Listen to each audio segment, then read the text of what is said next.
Imagine if I actually had a command mapped to firster or zeroth. Imagine what would happen. You guys would lose your minds. Hey, how's it going? Welcome to the stream, everybody. I'm glad to see you tonight. I hope you're doing well. Congratulations to Anarchy TV 2095 for getting first tonight. Sorry, Peter Saber HD, for not quite getting there. Hey to Jacob Bronski, hey to Daedra, hey to Peter Saber, hey to Anarchy. Thank you all for being here for the start of the stream. We are, of course, going to be playing some more Rogue Trader tonight. If I click this button, you should be able to see the game. Let me just make sure that's working on, every platform. Fantastic. And my mic is unmuted on every platform. Wonderful. Look at that. I may actually be good at what I'm trying to do. I don't know. Let me just kill the music on the old Spotify. And let's trade some rogues. So last time we poodled around a little bit, and then we had a whole psychic situation where the ship yet again tried to kill us. I would really like for one of these streams to go by. Well, no worries, Peter Saber. We'll catch you on the side without the game trying to kill my party and me. That'd be great. Let me just move chat slightly. I think this is an okay place to put chat right here. Okay. So a whole ton of stuff happened last time. The first thing I want to do is just level everybody up. It's a bit boring, but I quite enjoy leveling up with this game. It's so interesting, the stuff that you get. So we've just hit level, what is this? Level 21, which seems like a pretty big level to me to have hit. So we now get to pick up a new ability. There's not a lot of options here. We've got advanced tracking. For 1 round, the Servo Skull gains plus 10 fellowship and intelligence. The effect triggered by its abilities affect targets for 1 additional round. We've got consolidation. The Overseer immediately dashes to their familiar within 2 cells. The Overseer can move through all allies' enemies, but not through obstacles. That's interesting, but not really for us. We've got priority signal. At the start of their turn, each enemy in a force radius from the Servo Skull takes a test. Each enemy that fails considers... Okay, so they're just going to attack this. I don't care about that. At the start of the turn, each enemy in a force radius from the Servo Swarm Skull takes a willpower resistance test. Each enemy that fails makes a free attack against the closest creature or ally or enemy. That's kind of interesting. Or strategic adaptation. Depending on the familiar's number of wounds, the Overseer or the familiar gains a special benefit for 1 round. If it has less than 50% wounds, the next 3 hits against the familiar have their damage reduced by an amount. Or if it has more than 50% wound, the Overseer deals more damage the next attack. I think I'm going to grab Provocation Signal. There's not really anything else here that's worth grabbing. We'll grab Provocation Signal. We also get to choose a skill to increase. And for us, our primary ability, our primary skills are, what are we looking at? Lore Imperium, Persuasion, Coercion, and Commerce. So that's what we want to look at. So we're Provocation Signal, and I'll probably Persuasion this year. We'll just make sure our Persuasion is the best Persuasion. Hello there. Hello, this is Tova. How's it going? We're just leveling up our characters after the last battle. Okay, our Arch-Militant here. Devastating Attack. The Arch-Militant's next attack, if it hits, will cause all targets to make a toughness resistance test with a minus 12 penalty. If failed, the target will suffer a negative effect based on the attack's type. So probably get knocked prone. Because he's using a chainsword, so it'll be rending, it'll inflict bleeding. It inflicts bleeding and slowed. Okay, Reckless Rush. The Arch-Militant gains plus 6 movement points. If the Arch-Militant has stacks of adversity, they gain 3 more stacks of adversity, which last to the end of their turn. Okay. Cautious Approach. The Arch-Militant gains Cautious Approach. That just doesn't sound like something he'll be doing. Until the end of combat. Until this ability is used again, or until using Cautious Approach. Instead of the usual bonuses from Versatility, the Arch-Militant gains plus 3% dodge reduction and power reduction, and ignores 3% of enemy cover. All the Arch-Militant attacks score critical hits, but the Arch-Militant critical damage on stacks is reduced by half. I don't really like that. The Arch-Militant takes a melee attack with a kick, dealing 11 damage instead of weapon damage. This attack does not count towards the attack limit per turn, and counts as a single melee attack for the purpose of versatility. This attack cannot be parried and will push the target 2 cells away. It's either, I think, Reckless Rush for plus 6 movement points for 1 action. I think it's Reckless Rush. Getting the extra movement points is very useful. And then he gets a talent as well. So I don't think we need any of these.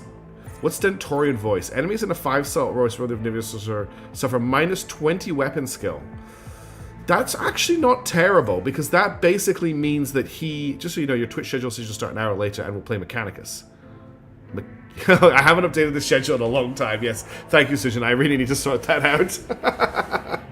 Mechanicus. Evasive Maneuvers gives me... Allies with the Brace effect, or affected by other attacks, gain plus 80% dodge. Excuse me, I'm sorry to be yawn so loudly. If and I don't think we need evasive maneuvers. Centaurian Voice is definitely a possibility for a minus 20 weapon skill for anyone around him. I don't need any of these basic skill things. Doesn't need bolter weapon. Chain weapon expert. Chain weapon attacks gain +4 maximum damage. I'm not sure if he's going to be using chain weapons forever, so I don't want to pick that up.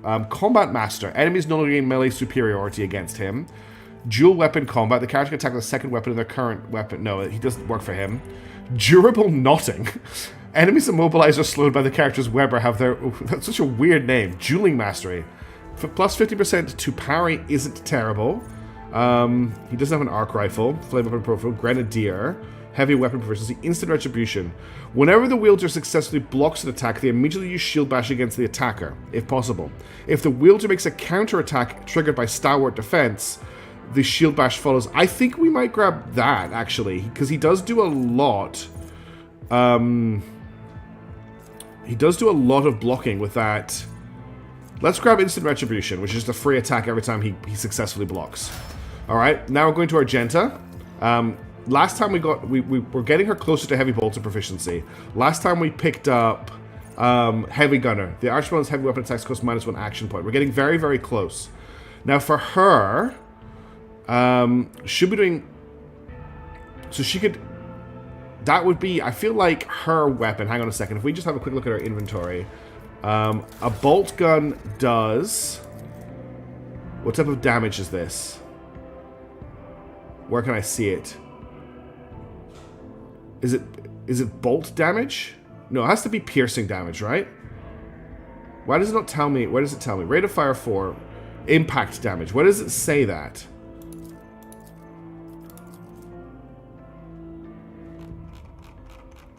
Doesn't actually say it for certain that it's impact damage, but I'm gonna take your word for it, Daedra, that it is impact damage. So that means devastating attack will knock targets prone that she hits.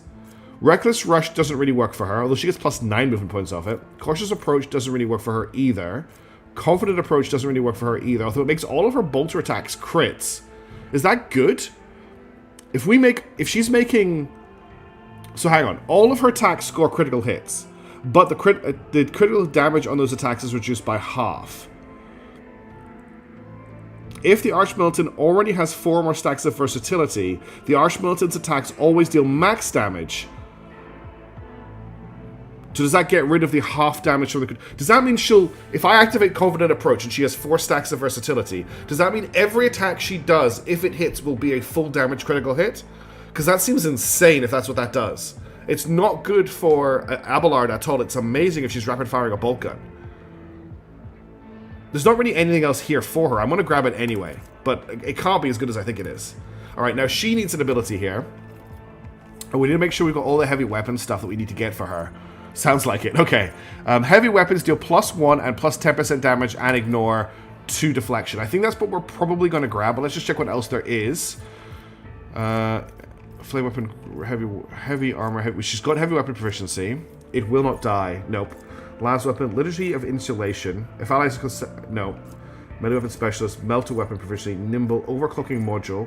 That's again overpower. When firing heavy weapons, critical hit chances increase by 6% and critical damage is increased by 18%. So does that stack with the other thing and mean that she'll be doing? Yeah, we'll maybe get overpower later, but now we don't need that right now. Citer. This character's first note, that's a Weber thing. That's all Weber things. Okay, we're going to grab Breaking Point for +1 heavy weapon damage and +10% damage and ignore 2 deflection. Alright, Pascal. Pascal's got more bounty stuff. The bounty's next attack this turn will have additional effects. It deals +5 damage. The target's armor will be reduced. If the target's armor against attack is below 20%, their dodge is reduced. I don't think we need that. Piercing shot. The bounty's next attack this turn will have +100% over penetration and +1 armor penetration.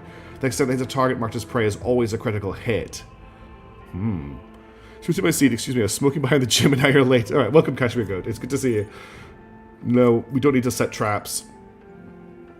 The bounty hunter designates an enemy in a 10 story distance trailed and finishes its turn. If an ally kills a trailed enemy, they get an extra turn. I don't think we need that. Raid. Until the bounty hunter's next turn, whenever an ally attacks a target marked as prey, this attack deals +5% additional damage against half the bounty hunter's current bonus to critical hit chance and critical. I think we'll grab Piercing Shot, because that sounds like a great way to set up some really insane plasma shots. Then we've got Heinrich. who I always want to call Heinrich von Liechtenstein. Now, he is very specific. We just want to do more damage over time. Until the start of the next turn, the executioner gains bonuses to all of their parameter for each creature in combat suffering from bleeding, burning, or toxin. So for each bleeding enemy, he'll gain a toughness bonus. He'll get toughness bonus over 2% armor. For each burning creature, you'll get toughness bonus over 2 dodge. And for each toxin, he'll gain +1. So he's not... The thing is, he's not really doing it to a lot of enemies at once. So it doesn't really work great for him, I don't think. He doesn't really damage over time on all targets hit. I'm not too worried about Mercer's Verdict. All enemies suffering damage over time effects in a 4-star radius around the executioner immediately suffer an extra instance of damage. I don't think we want that. Reckless Abandon. The executioner replaces 30% of max wounds of their wounds with a similar of temporary wounds. When the executioner has temporary wounds, all their melee attacks and damage over time will deal additional 30% maximum wound damage. That sounds like it could be good. Terrifying Strike. That makes everyone run away from him. Then we've also got stuff here. I don't think he needs any more psychic powers right now. I mean, Warp Speed gives him +5 movement points, +9. Oh, but I think he's got a skill. No, I don't know why he can't take this. Regeneration. To the end of combat, target recovers 4 wounds in a turn. No, that doesn't work for him. Firestorm. I mean, we've got all this stuff. He's got Molten Beam, which I think is the main one he needs to take. I think I'm going to grab Reckless Abandon.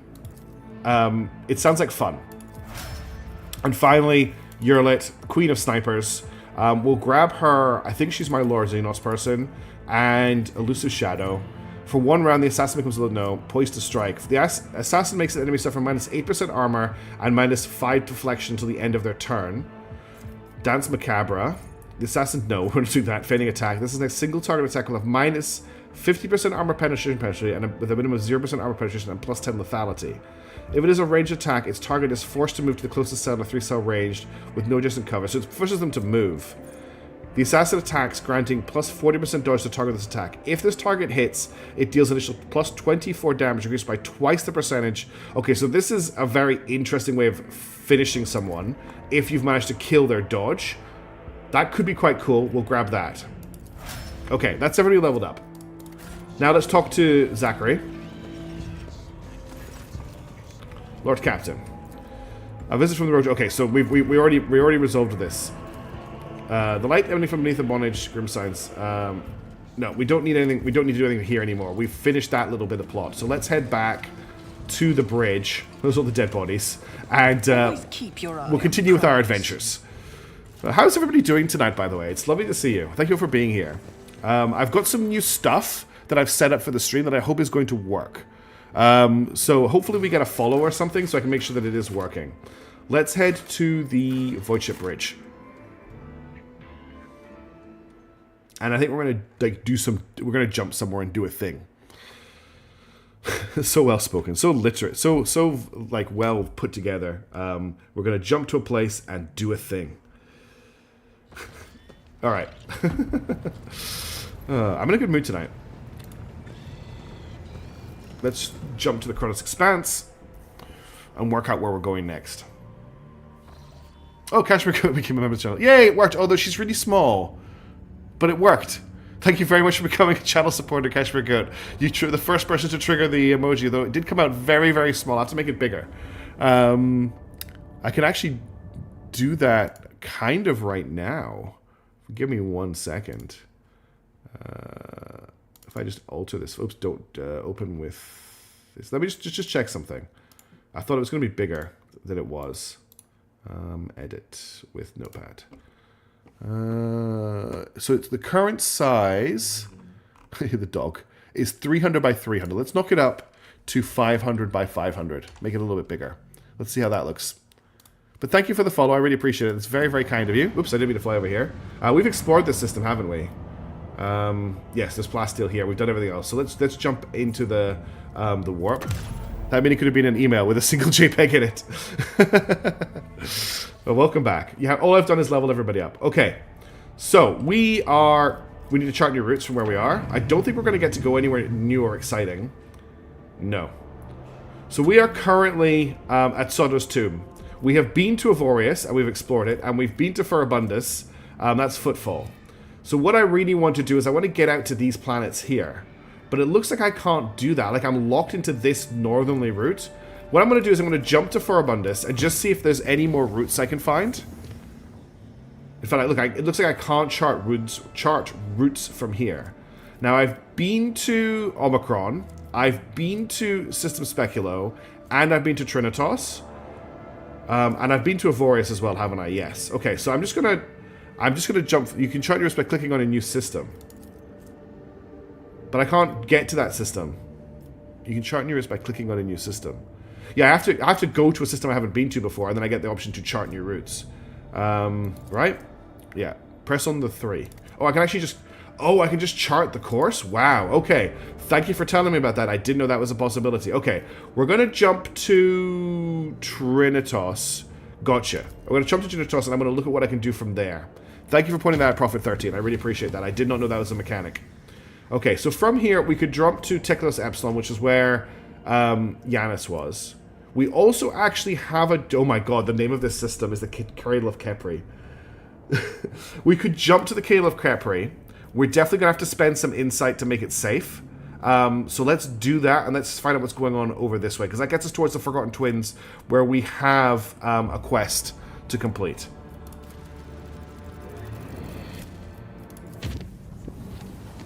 Probably didn't make that sin. I probably could have done that as an unsafe jump. But let's find out what's going on in the perfectly safe finding, definitely not full of Necron, Cradle of Kepri. I'm sure nothing bad will happen to us in this system. Okay, we've got a destroyed ship and 3 planets. We'll start with the destroyed ship. Just some random las pistols and some old armor. Okay. Wild. Green is about to become your favorite color. Okay, let's scanalize the planet. Reminds me of Mass Effect this. Maybe that's why I'm getting the itch to play Mass Effect. What is this? Xenotech, yes. We are definitely going to extract some Xenotech. Let's build a Xenotech extractor. Not that we're going to tell anybody that we're doing that. Nobody needs to know that we are extracting Xenotech. We've got a cache, which has an Archaeotech mechanism fragment. A surviving piece of an Archaeotech mechanism of unknown purpose, discovered in the wreckage of an ancient Imperial vessel on one of the planets in the Cradle of Kepri. Interesting. Let me guess there are 3 more pieces. The rogue... I wanted to read that, but we can look it up later. Interesting, interesting, interesting. That does feel like a long-term quest to find the rest of that, whatever that was. Cool traders love Xenotech. Yes, they do. We've got some Promethium here. Am I already getting Promethium? Faustone is getting me 3 Promethium and eating 1 Promethium. I've got a feeling I'm going to need more Promethium as the game goes on, so I will extract this Promethium. There's also a distress signal here. I'm just going to send the party we currently have right now. We will mess around with people later on. Ice Planet. Let's hope this is not crawling with... I don't think there's Necrons in this game yet. But who knows? We're ready for any Lord orders, Lord Captain. Okay, where are we right now? We have to go north, I guess? Through this passageway? No, we have to go west. Nope. Is the camera facing... Okay, the camera... I'm a little bit confused. I think we go through this passageway. Yes, we do go through this passageway. Let us not dawdle. There is a dead body here.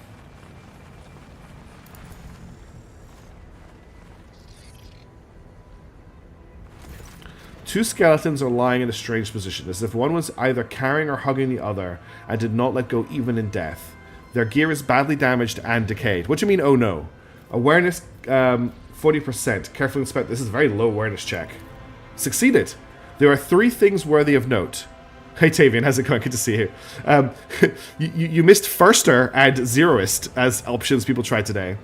Fragments of some sort of devices that both skeletons carried on their belts. Some shiny trinkets in the remains of the carried skeleton's bag, and an old portable cogitator in the other's bag. Examine the broken device. The piece of broken tech suggests this was a rudimentary radar jammer, an item commonly utilized by pirates in the Kronos Expanse. Examine the trinkets. The trinkets are clearly of Xenos origin. They are miscellaneous, time-worn items that have no particular value. One can only assume they are petty trophies looted from several corpses. Tech use 55. Try to extract data from the cogitator. Succeeded! The culture has been exposed to the elements for decades or even centuries. It is a small miracle that you're able to extract a fragment of a Vox recording. Apparently the last communication. Scout 1. We're rich. Chaos take me rich. Look out. Fly for crying out loud. Spit it out. What have you found? Scout 1. Rich. Screw footfall. The expanse can go to the orcs. We're out of here. Calixus, here we come. Yeah, because with our record, Calixus is definitely the place to go. What makes you think life's better there anyway? So they struck it rich and thought they could get out of the Corona sector to go to the hellhole that is the Calixus area. I want a house on some planet, a mansion with a lion statue at the entrance. I'll have a servant with one job, dusting my lion statue. Fly, you idiot. You're still on a dangerous planet. Quick, send me your hollering. Get back here or just tell me what you found already. Fly? Fly, you coming? I'm coming for you, dumbish. If you're not responding to the mess with me, you're dead meat. Okay, so we found something, and then this guy came and got him, but obviously whatever they found isn't what they're carrying right now. Now, I have reached a dead end, but there's a few ways I can go. Rise to the top. No, I have to cover this ledge. It's a 75% chance. I'm going to save the game because I'm fed up with taking wounds for failing really high rolls. Easily done. Okay, we made it to the other side. Thank you, Heinrich von Liechtenstein. And looks like the remains of an Imperial outpost of some kind. There is also another corpse over here, or maybe a dead servitor. This ocular implant was a worthwhile investment. Skeleton's decayed tech priest robes is missing its right leg. Just by what remains of the bone, the leg was hacked off. It seems the person was either alive when it happened, and they reached the spot by crawling rather than walking. And then there's something next to them. The motion of the server skull shows no sign of damage, just like it hovered next to his dead master until its battery ran down. Yeah, exactly, Peter Saber, you're right. You never say chaos. You never taunt chaos. Magos. After your intervention, I feel 50 years younger. Both my knee implants are as good as new. I agreed to help out of respect for the priceless array of augmentations placed in your body. Such sacred creations deserve the best maintenance available. That's funny. Abelard has so many implants, he's basically a temple to the Mechanicus. Well, let's check out these ancient remains first before we touch the transmitter. Because this is a Xenos test. Which means this isn't a human corpse. My success was inevitable. Okay, so an Eldar died here. That's all we know. And then there's a transmitter here. And then there's just an... What's the bet this is a secret wall? I'm 100%. This wall is screaming, I am a secret wall to me. But let's play with the transmitter first.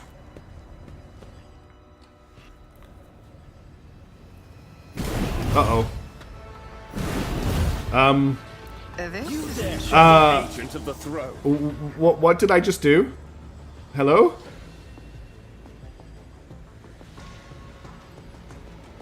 Hi, Dark System. Yes, new system. Are these Dark Eldar turrets? I believe we have been ambushed by Dark Eldar turrets. And a lot of mines. But I just wanted to hack the Gibson. Okay, we're gonna have to do some snipping. Let's chuck Yerlit back here. We're gonna have to take this turret out first. I'm going to put... Wait, let me just check. When is this turret going in the turn order? Okay, all the turrets are going... It's only Yerlit and Heinrich that are gonna go before the turrets. So if I want to take this turret out before it shoots everybody in the back... Unfortunately, the game doesn't preview what I have line of sight on. Do you think Yerlit has line of sight on this turret from here? I'm pretty sure she does. And then where is Heinrich? Because I could put Heinrich's here and basically have him run... It's got 230 health, though. I don't know if we're going to be able to kill it very quickly. But I think we run at it and just try and get it. And then everyone else just kind of chills in as much cover as they can get. So we want to take out probably... these three turrets are a problem. The other option is... This turret is behind a mine. So getting it's going to be quite tricky. I'm trying to... I'm looking for as a safe place to set up my team, but we are surrounded on all sides. I wonder if it could rotate at all. The turret, it can definitely rotate. So Yerlit will go, Heinrichs will go, then all the turrets will fire. So as long as I've got everybody kind of in cover here, we should be... Well, this turret is the only problem. Abelard. The problem is also these mines are a big issue. I'll put Abelard here and attempt to get him to this turret. And then that just leaves Pascal, who I'll put here in the hopes... who goes first? Pascal goes before Abelard. I'm not loving this deployment at all. That covers as many people as possible. Actually, that covers as everybody. Everybody in cover. Okay, this looks like it's going to be a very hard fight. But I guess let's actually have a look at these turrets. So 230 wounds, 8 deflection, 82% armor. It has a ballistic skill of 55, so it's not a very good shot. It has a dark lance, which is a energy weapon. It's a las weapon. Does 20 to 25 damage. It is artificial, so it's immune to all my debuffs, and it's anchored, which means it can't move or dodge. All right, let's see what happens. Let's start the battle. Okay, Yurlit's up first, so I'm going to get her to activate perfect spot. If I must. Then I'm going to get her to analyze the turret. This tedium is beneath me. And then I want her to... So I've got Strike of Cronus, which gets her additional attack. I've got Killing Edge, which gets... Okay, this thing can't dodge. So this attack will do an extra 30 damage, increased by twice the percentage of that target's missing wounds. So we're going to shoot it. We'll shoot it again. Then we'll use Strike of Cronus to get a third shot on it. I should have enough AP for that. Because this attack doesn't use any AP. Then, oh, but I could only Deadeye Shot, and that uses 2 AP. So I don't know if Killing Edge is going to work, but we'll try it. So we're going to open up first of all with the Death Whisper, which is just going to do a little bit of damage. It serves your cause. Ancestors guide me. Then I'm going to hit it with a Precise Attack. Do I have enough AP for this? Hang on. 1 AP for the Precise Attack. No, I can't use a Precise Attack. We'll do a Deadly Shot on it, which is my standard attack for the turn. No weakness is Okay, hidden this is not. from my This sight. is not looking good. Then I'm going to activate Strike of I Cronus. understand your intent. And then I'm going to use that to do a Killing Edge on it, to try and just do as much damage as I I can. am not your zeal. Okay, that was... she did 3 sniper attacks in 1 turn. That's everything Yurlit can do for me. That's her turnover. Now it's Heinrich. I'm going to run Heinrich up to it. He's not going to trigger that grenade by running up to it. Hang on. If I was to Molten Beam hit... No, it can't be set on fire. So I'm going to run up to it. Abilities to use. I will Biomancy him. Let's see to it. Actually, I should have done this in a slightly different order now that I'm looking at it. I can also Word of the Emperor everybody, which I will do. But of course, Lord Captain. Okay. So now, I just noticed that he gets really chunky arms when he's Biomancied. Do they cover to here? No, they don't show up here. But I've never noticed before how chunky his arms get. It's because he's always been on fire. Alright, so I've got 3 AP left. So there's no point setting him on fire because he'll do the fire damage. But I think I just want to do damage this turn. So I can do a Reckless Abandon, which replaces 16 of his... No, because that just... Yeah, it does plus 16% damage if I do that. The other option is I just set him on fire, and then I make the flames permanent, and then I've got 1 AP left to attack the thing, and I'll do a little bit of extra burn damage. Oh, so what's this target designator? Okay, that's just what Yurlit's put on it. I guess the question is, do I set him on fire or not? And then I just do a Reckless Abandon. No, because that won't work.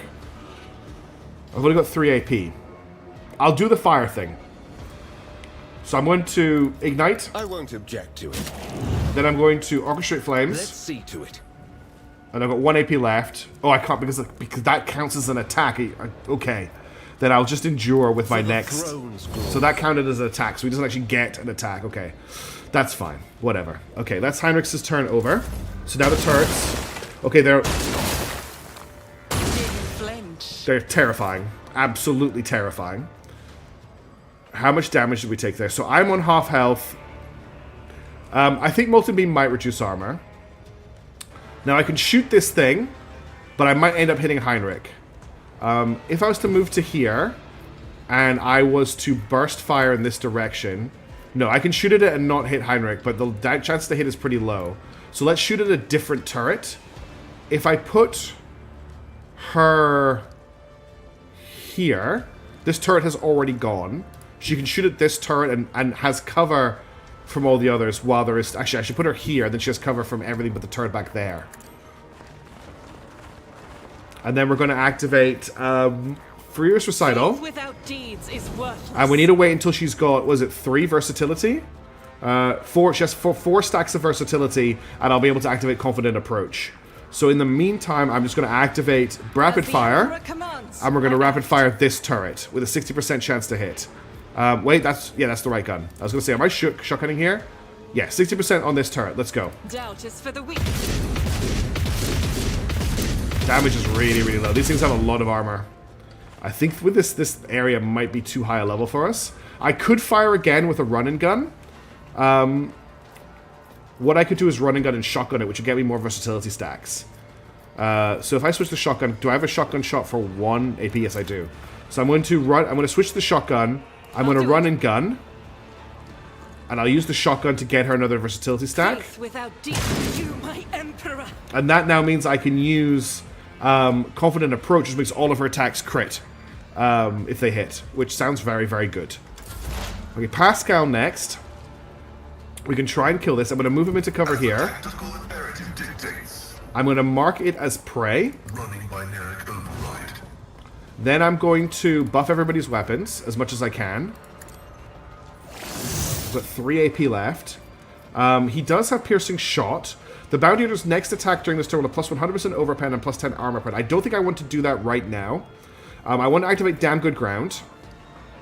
This thing is already analyzed, so I don't. It's got what? It's got exploits on it.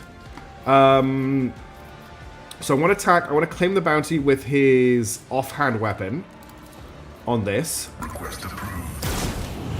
And then he gets another shot. So I want to do an overcharge plasma shot, which will end his turn.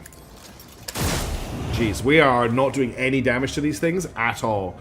I'm just going to mark a couple more as prey. This is not looking good, team. I think we're going to wipe here. Hey, Pango. Some Dark Elder turrets have ambushed me, and I think it's a wipe, if I'm being completely honest. Jesus. Okay, so that's me and chat dead before we got to take a turn. I'm gonna... Abelard can't get to this turret without triggering a mine.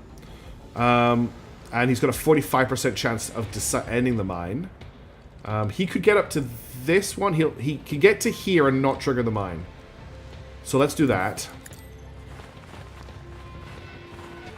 Then I'm going to activate Reckless Strike. I don't need Reckless Rush, so I'm just going to attack this thing with a stab. I will do my duty. Target well struck. Okay, he did the most damage anyone has done so far. I could do a Daring Breach here and just kill it with a bunch of extra attacks. I'm quite tempted to do that. It does mean that until the end of combat his MP is reduced by 3, but then I can use Reckless Rush to get it back. So let's do a Desperate Breach. For Von Valencius. And we'll keep attacking this turret. Victory is imminent. Who thought that was a good idea? At your beck and call. Grey hair, sure hand. Lesson. One more attack, please. You are targeted. Okay, 1 lore is down. 1 wreckage is down. I can inspect the wreckage, which sounds important, but I don't want to do that right now. I can run him to here. Is at the 4. And then I can bring him... I can actually... He can't charge, unfortunately. But I can bring him up to here on this turret. And then he can attack this one. Or he can use a med kit. He has been taken a wound. So I'm going to med kit him with his last 2 AP. Careful now. Okay, and then I'm going to get him to brace for impact. Will be done. Okay. Back to Yearlit. She's lost her cover. We could move her to here, though. And I have to activate Damn Good Ground again. This thing's dead, that's right. So we're gonna try and kill this one now. So I need to analyze enemies so I can do a piercing attack on it. I'll hit it with a precise attack, and that's everything she can do this turn. Okay, 26 damage, and then I'll take the free attack on it as well. 1 damage. Hey Benson Salmon, how's it going? And yes, Ms. Moon, these do seem... Sorry I didn't reply before. I'm a little bit distracted by seeing my entire party looking like they're about to die. So Heinrich can now attack. So we're going to charge this. Of course, Lord Captain. 18 plus 2. And then he's got another attack. This... So, deals damage, double the damage of Ignite to all creatures in a 12-cell line, reduces their armor by 14 until the end of combat. If the armor falls to 0, gains Warp Burn effect. So, he does strip armor with this attack. So I think I am going to Molten Beam this. Okay, and then what we'll do is we'll Biomancy Abelard. And that's his whole turn done. I do have Reckless Abandon. But I'm not going to do that right now. I should have done that at the start of the turn. So that's Heinrich's turn over. Okay, you're going to dodge that. Pascal didn't get hit there. And this one didn't shoot. Now, I don't think I can shoot this one with Argenta because these two are too close to it. So what I'm going to do with Argenta is switch back to the bolt gun. I'm going to activate Confident Approach because now all of our attacks should be crits forever and do max damage. Okay, we're going to do another Rapid Fire.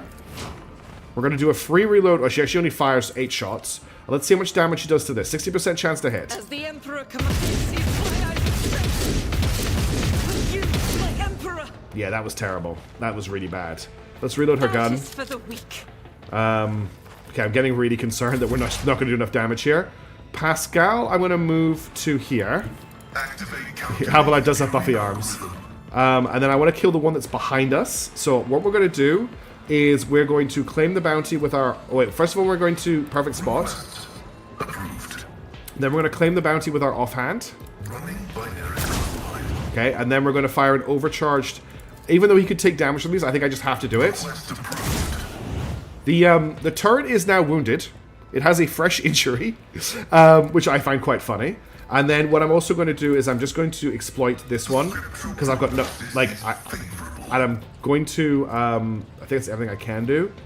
I do have Piercing Shot. This turn, I don't really want to use Piercing Shot. Okay, that took off all of Pascal's health. Pascal is now dead. Alright, Abelard, it's kind of up to you, my friend. So let's activate Reckless Strike. And hit this turret really hard. That was a good hit. I thought that was a good idea. What I'm going to do is I'm going to force you to spend 2 action points. No, I pushed the wrong button. I didn't mean to break through, but we could actually break through it. It will be done. Oh, that didn't kill it, though. What I actually wanted him to do something different, but I accidentally clicked breakthrough.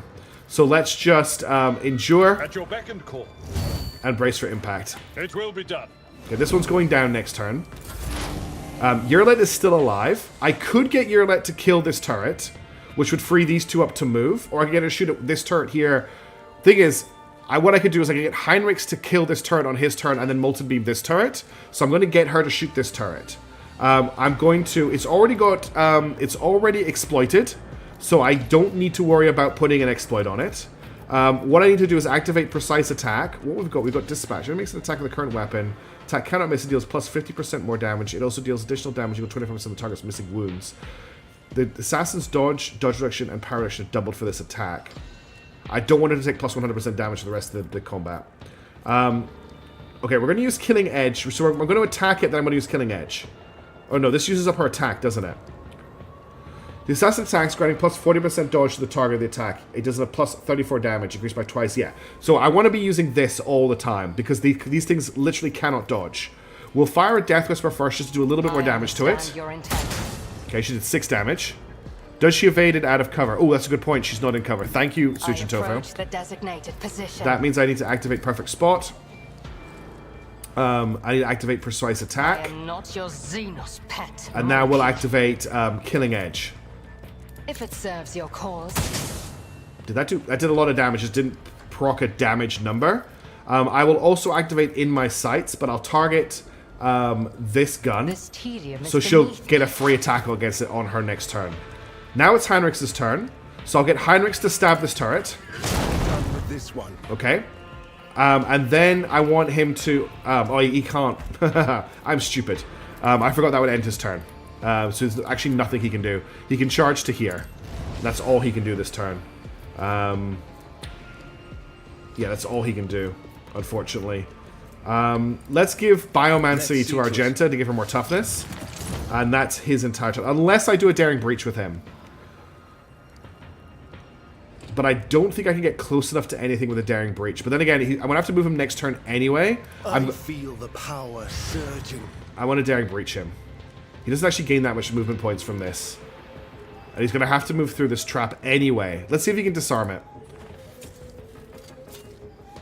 The Inquisition Excellent. taught me many things. It did. Like how to disarm traps. I need a foothold. That's pretty much all I can do. But I do have another Molten Beam. So I'm going to Molten Beam this turret. And that's really all I've got with him. So I'll use Endure to give himself some more wounds. Yurlit is dead. Okay. Back to Argenta. This is still active, right? Yeah, so she is Confident Approaching. So Confident Approach is active. So I guess we just activate Rapid Fire and we shoot the turret. As the Emperor commands, I act. This is more like it. The Molten Beam's made a big difference to how much damage she's dealing. Alright, I can run and gun and fire again. The attack always hits, so I think I'm going to do that. We should do as much damage as we can here. I can burst fire again, but it's not as many shots or as accurate. She got one shot in. That's better than nothing. Oh, my ears are ringing. Ooh, come on, team. I need you to stay alive here. Alright, Abelard. Let's activate Reckless Rush. I will do my duty. So you get your movement points back, and then you just have to move into cover here for now. And that's all you can do this turn, because the other guys are too far away. So, just Endure. And brace for impact. Okay, and that's your turn over. Now for Heinrich. Can you disarm this, Heinrich? That was a problem for you. And then get in cover here, I guess, and you'll Molten Beam that turret. For the throne's glory. This is an awful fight. I hate this. I'm not having fun here. There's nothing else he can do. That's his turn over. He's already given everybody Biomancy. I don't think Where It Hurts is going to do anything here. Reckless Abandon does mean he does more damage with melee attacks, but he's not melee attacking right now, so I guess I just get him to Endure. Captain. And that's his turn. She actually got 2 shots. Duty go hand in hand. Yurlit actually got 2 shots. I'm going to fire 1 shot at this, I think. No, I think I need to burst fire it to make sure I get the kill. So we'll reload. Commands, I act. We'll activate Burst Fire, and we'll Burst Fire this. Faith without deed. Okay, that's it dead.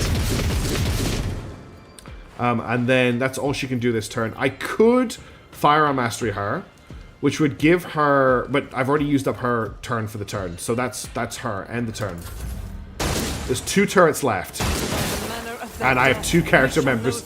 I have 2 party members left, and unfortunately Heinrich, because he did his thing, is moving really, really slowly. There's no cover for him, unless I just leave him in cover, and we do long... Actually, there's 3 turrets left. Yeah, I'm not gonna win this fight. Is this out of range? I think it's out of range. No, it says it's in range. Let's see to it. I think it was out of range. I don't think I can actually take this fight. Naturally. At all. Okay, so we'll activate Rapid Fire, and we'll shoot this turret.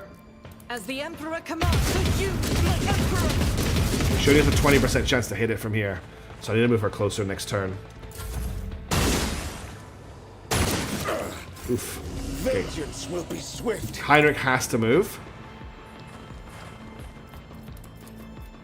Let's see to it. Okay, he melted it that time, and then again we'll just endure. Oof. Okay, Argenta's moving to here. Emperor, move through me. Be the fire in my heart. And then we'll reload her gun. We'll activate Rapid Fire. And we'll shoot this turret. Doubt is for the... Okay, that's half of its health almost gone. I think I'm just going to keep running gunning and doing follow-up attacks because she hasn't got enough AP for a burst, but I can take a single shot and that's going to hit. Okay, that's her turn.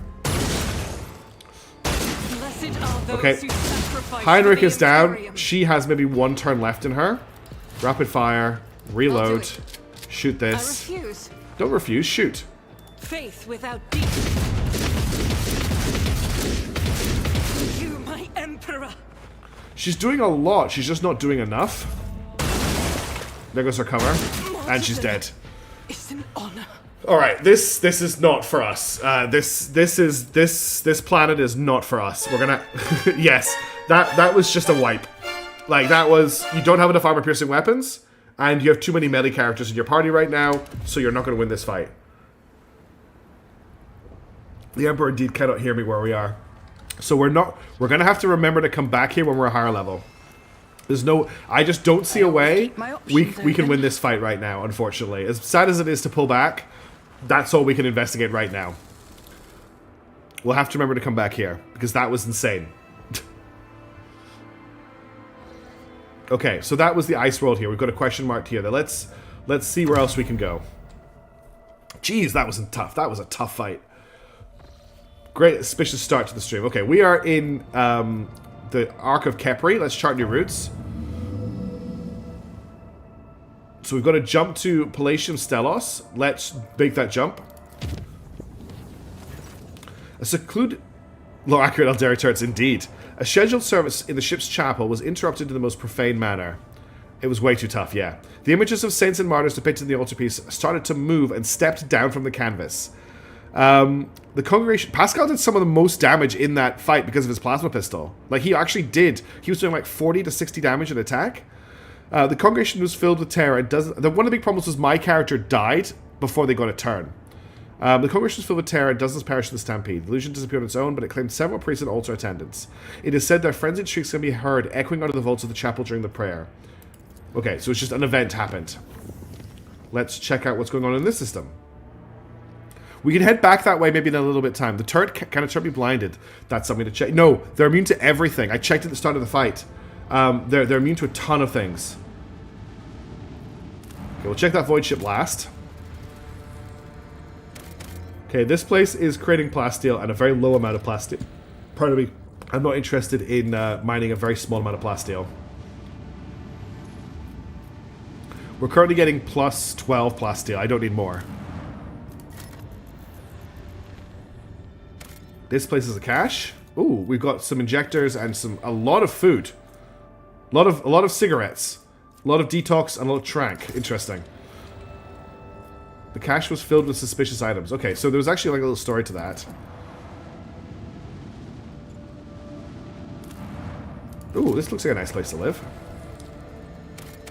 We've got some Xenotech. I'm not sure. Do you know how many times this one has been traded back and forth? Okay, well, I don't think I need 2 Xenotech, though. I'm not going to spend an Extractium on an income of 2. What are you saying? Do you know how many times this was back and forth between Von Valentis and Winter Scales? A senseless waste of thrones, if you ask me. Let's check out this thing. We didn't know the tank or DPS.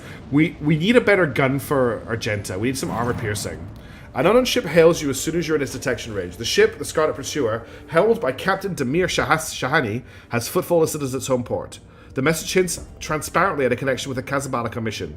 The Voxmaster adds the captain as a proposal for you. Listen to the proposal. The ship lets you know they will readily reward you for information about burning worlds in the Kronos Expanse. Why are you looking for burning worlds? The reply is as courteous as it is vague. The captain gets a scholarly curiosity in this understudy type of world. Upon hearing the message, Magos Pascal expresses a keen interest in burning worlds and asks the Lord Captain to take the issue into consideration. Jay immediately declares that the Captain Shay would never dash about the void out of scholarly curiosity, but only for a suitably high return. In that case, perhaps the Lord Captain, too, might want to look into these burning worlds. Senator Sofisarian makes no comment regarding the Casablanca message, but it is amazed that, for once, the esteemed Magos and Mrs. Haydari are in passionate agreement about something. Do I want to share my information on burning worlds? We're not going to take a vote on it, but... I mean, can I sell them the information? I'll sell them the information if they want to buy the information from me. I'm going to share the information. We got 5 empty soul traps. What is a soul trap? Just some xenocargo. Okay. Let them have no current information about it, so when to sell any more you may obtain in the future. You receive the Scarlet Cruiser's projected itinerary, informational system, which you can find it later. The captain looks for the menu again, and acquiring information on burning worlds should you possess it. Okay, that just is a way to make some money from exploring. And that is that system explored. There was nothing else going on in there. So let's chart new routes. Okay, I really want to get to the Forgotten Twins. So here's my suggestion. We jump to the Forgotten Twins. We complete the quest here to save the Eldarian survivors. Then we come back to the Cradle of Kepri. And we take a planned team in to try and defeat those turrets. That's what I'm thinking. So I'm going to chart a course to this system. And then I'm going to make it unsafe. So using a lot of points here. This is probably a terrible idea.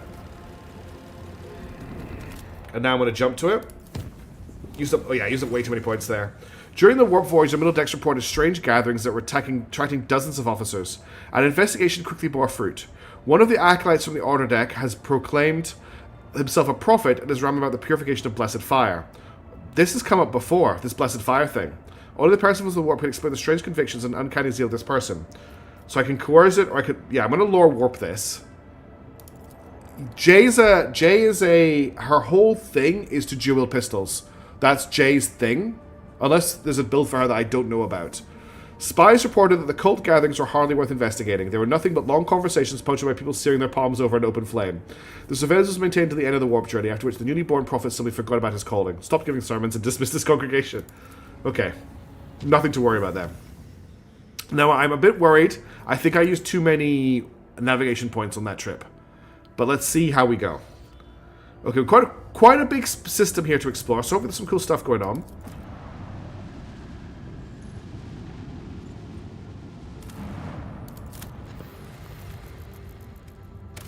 We have a thing. The conjuncture screen hides shapes of several buildings. This small settlement, the only one on the planet, is a Winterscale Dynasty outpost. We can raid it or we can visit it. I'm going to visit it. After a lengthy descent to the planet, you're rewarded with a dismal sight. It's only a skill meal. The entire outpost consists of long columns of uniform bunkhouses, machine hangars, and a large headquarters topped with a massive antenna of an ancient Voxcaster. The binary suns hanging in the sky make every object cast two shadows, a spectacle that you find vaguely disturbing. The custodian and his people go out of the way to give the esteemed guest a proper reception, but their resources are scarce at best. Let's talk to him. The custodian shares alarming news. She can. I don't think I already have any, though. We'll have a look. The outpost is highly dependent on various deliveries from the core Winterscale worlds, but 2 ships have already failed to arrive on schedule. The locals do not have an astropath of their own, so the custodian cannot determine the cause of the delays or request aid. Okay. The outpost will soon run out of food at this rate, so the custodian sends an urgent request for provisions. He's begging for help, offering what his little settlement has in exchange. So this will cost me 2 provisions, of which I have 13 to supply the outpost. I'm not going to come back here, so I'm just going to give them and see what we get. We got a needle rifle, which is an Eldar weapon. No, it's not an Eldar weapon. It's a toxic firing human weapon, and we lost the provisions. Okay. And we also got some cargo, including 25 data conduit cable coils, which we really need, and some ceramite plating. Stuff we really, really need, and some ancient Rosarius pieces, which are actually holy gifts cargo, which is quite rare. The return journey treats you to a rare and unexpected spectacle. An eclipse begins as one of the 2 local suns covers the other. You watch as the temperature drops, the lighting changes, and the double shadows vanish. The 2 discs in the sky merge, forming a shimmering oval, and then becoming one. Eventually, the fantastic event passes, leaving behind a vivid memory. Okay, that was cool. Let's move on to the next world.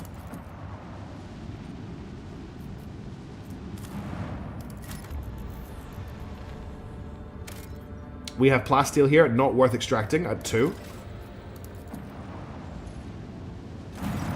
Lord Captain, there's evidence of a recent scuffle straight ahead of us. Throne take me. This is not a frigate. This is just a gutted piece of metal. The helmsman falls silent for a minute. Blimey. The culprits are here too. It's Eldar freaks. I recognize their shiny asses even from this distance, except the Xenos are acting suspiciously. They're hovering in place, don't even try to run. Should we approach or open fire from a distance? Call off your people, Lentak. Something is wrong. The children of Asuryun are dismayed, but doing something like this to a Monkey vessel, no. We are not animals. I appeal to your prudence and the promise you made. Do not destroy my kin for the deeds they did not commit. Lord Captain, we've received a report from the Augur crew. The situation is unusual. The Xenos ships display no biological or energetical signatures, even though it appears to be intact. According to the scanners, there is nobody on board. However, survivors are believed to be hiding in one of the compartments of the damaged vessel of the Imperium.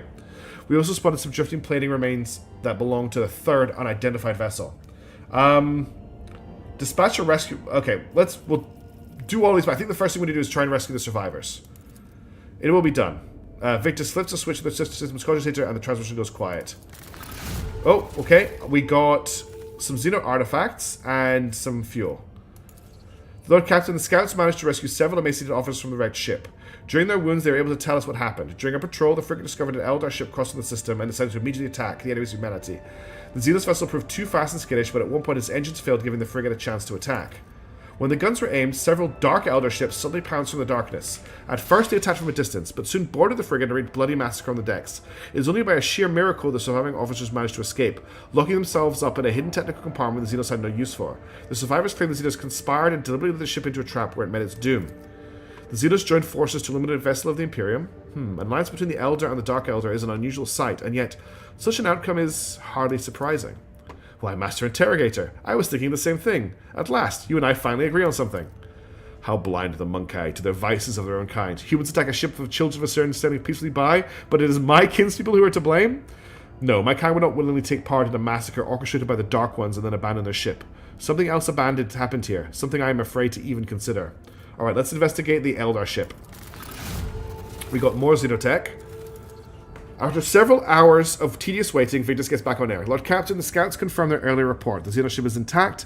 Many valuable artifacts have been recovered and found inside, but no Eldar or their bodies have been discovered. So we've got a Shrieking Catapult. Not that exciting a weapon, but it's Xeno stuff. We are late again, Alentark. Have the Acolytes of the Machine Code identify the remains of the third vessel? The Voxmaster realized the Order Tech Priest probably receives a reply. Lord Captain, I'm reporting the hull fragments belong to a Dark Eldar ship, but the presence of the ship system at this time has not been confirmed. And that's everything we've done. Okay, were we too late then? Did we take too long to get here and I failed the quest? Because I had a quest to come here and help Eldar people, so I hope I haven't failed that quest. That would suck. The telemetry indicates that these are the remnants. Oh, we'll have to look that up in a second. The telemetry indicates that these are the remnants of an impure world, a sorry sight. No one will ever learn what catastrophe took place here, okay? I haven't forgotten about the fleet of Jakiri stealing a sun, but I don't think anyone in the Imperium is letting themselves believe that actually happened. The crew are treated to an impressive sight, a colossal storm on the gas giant's surface. The planet's dimensions in themselves are mind-boggling, and then it birthed a tempest. The storm to end all storms. As the Lord Captain and our officers observed it from a safe distance through the bridge's huge viewing windows, someone suggested giving it a name. The Emperor's wrath garnered the most votes. Some in the crew believe the storm to be an open. We can only hope it is an omen of great things to come. And that's everything. Okay, it's just a little event. And last but not least, this planet out here. So it looks like I may have actually failed that quest.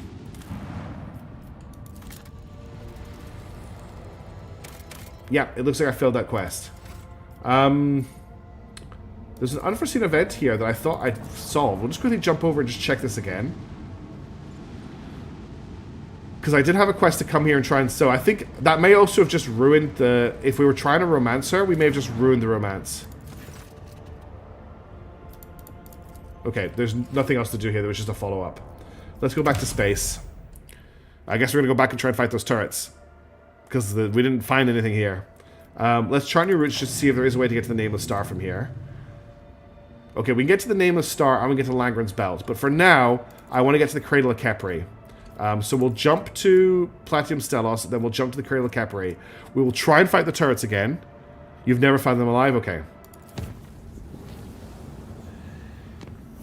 Big F indeed. And then we're going to jump to the Cradle of Kepri. Ships and forces notified officers about a strange insect-like creature appearing on the Astrophanic Chamber's deck.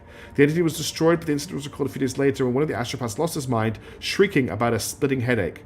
The second perished shortly after, and the autopsy revealed the presence of countless bloated larvae consuming his brain.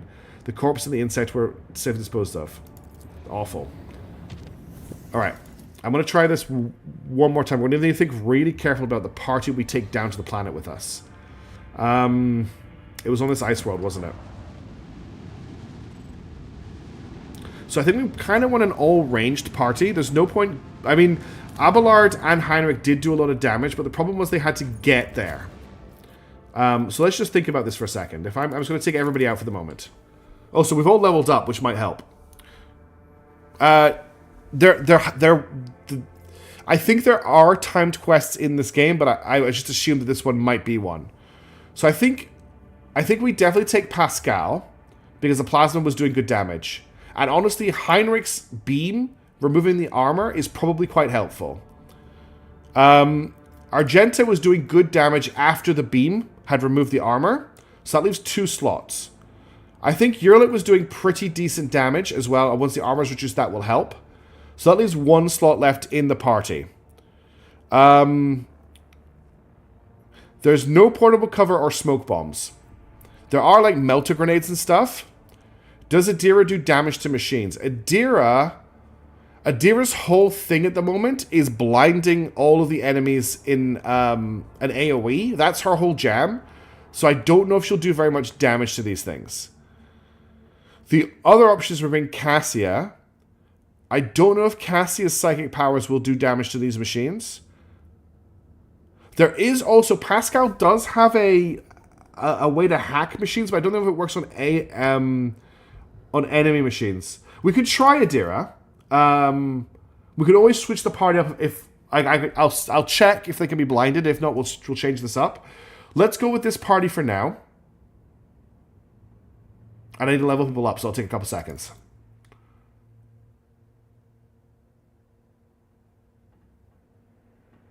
And I'll save after I've done the level up. I'm preferring people not to backseat, and no spoilers at all, because I'm playing this blind. But I don't mind, like, if we have, like, a strategic powwow, I don't mind people being like, we could try this. But I don't specifically want to be, like, told how to do anything. That's the kind of thing. Also, hi to the very Phoenix. Thank you for tuning in. Okay, so I've just leveled up. I get a new talent. What do I want to get this? Brother in Arms. Each ally with a 3-star radius has a resolve increased by 2. We're back here again, yes. Familiar is plus 50% dodge. Whenever familiar abilities is used on an ally, no, I don't care about that. Energy multiplier. Whenever the overseer uses bring it down on an ally in a 4-star radius around the servo school swarm, which then also grants an extra turn to another ally, the servo school plus 5. Nah. Augments the enemy's key, no. Impure force. When moving, the servo swarm deals 10, no. Whenever extra turn is granted a 4-star radius around the servo school swarm, to the end of combat, its overseer gains plus 3 fellowship and has their damage reduced by 5%. Now that could be good. The kinetic module might be decent. This thing heals at the start of its overseer's turn. No. Overseer and their allies are protected by partial cover. They're considered protected by full cover. Now that could be very useful for this particular... This could be very, very useful for this particular engagement because there's very little full cover, but there is a lot of half cover. Safe, learned, self-serving. Whenever an ability starting with the service swarm affects allies, serving is +1 fellowship. Whenever an ability affects enemies. Nope.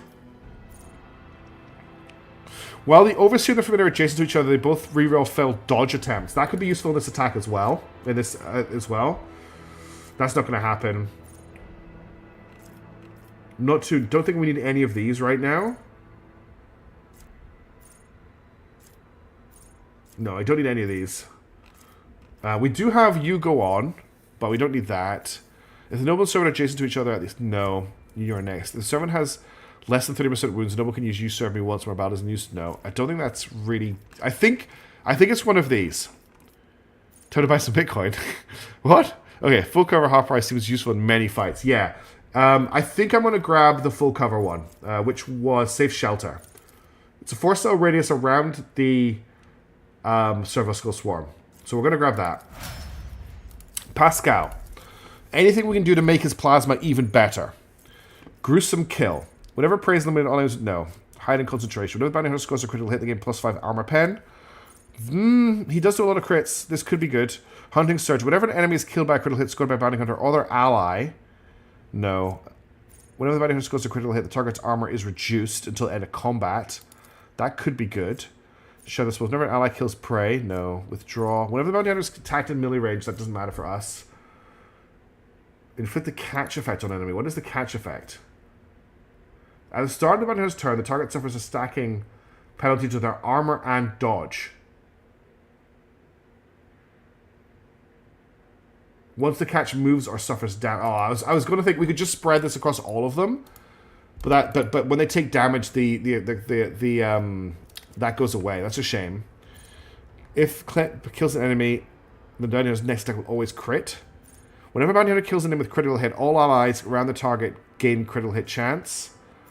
Whenever the bounty scores a critical hit for the first time, they gain some movement points. When the bounty hunter kills an enemy whose difficulty tier is 4 or high, I'm not sure worried about that right now.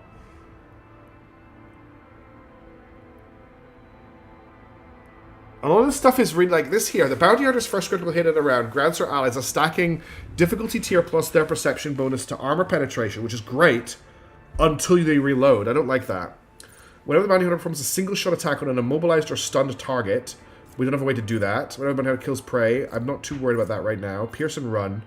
Each enemy affected by piercing shock has their armor reduced by 5% until the end of combat stacks. That's probably what we want to be doing, because I'm going to be piercing shotting anyway. He has piercing shot, doesn't he? Yeah, piercing shot. The bounty hunter's next attack. Okay. We're going to be using piercing shot and pierce and ruin. I should have been using piercing shot in the last combat. I'm just going to check there's nothing else I want to get here. Especially any plasma bonuses. The burning effect, prisoners of the forge. No, it's just plasma I'm worried about. Acceleration protocols. Gain 6 MP for the first, no. Close-up scanning, no. I'm not worried about that. No. That's melee attacks. That's arc rifle.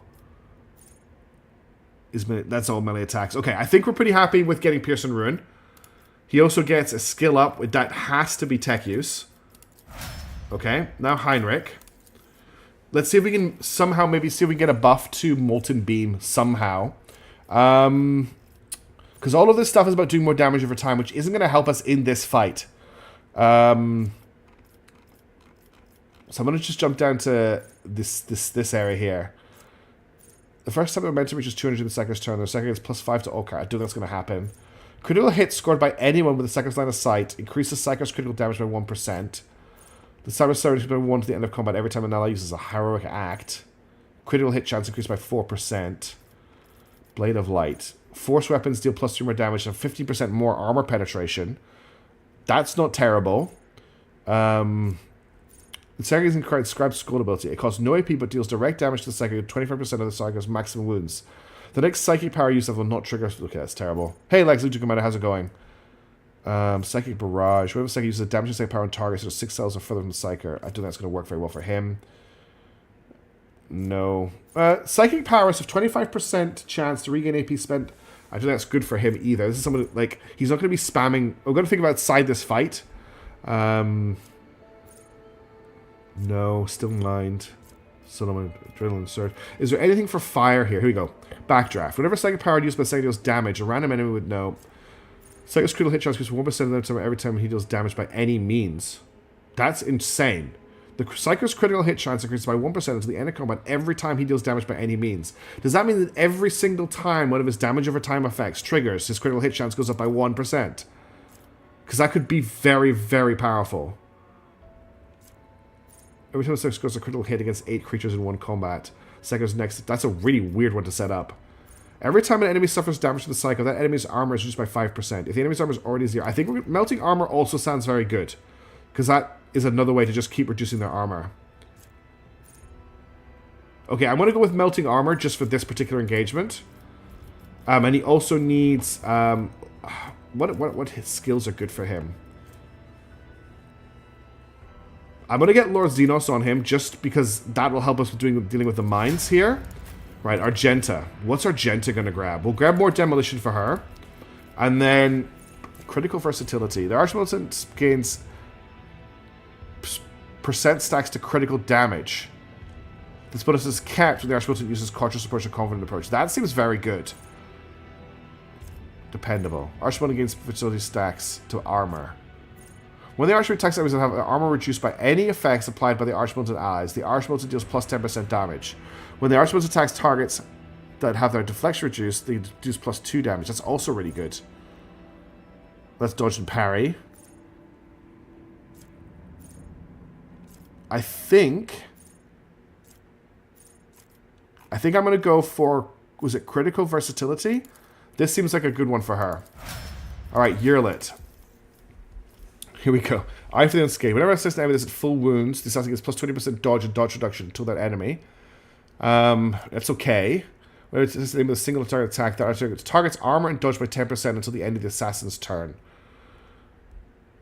So that's a way for her to drop their armor by 10%. Because she uses her free attack, drops it by 10%, then uses her big attack. If an enemy suffers a critical hit from one of her allies, a new opening is created. When using aim for the opening on the same target, which is its dodge reduction. Assassin's lethality chance to deal 5%.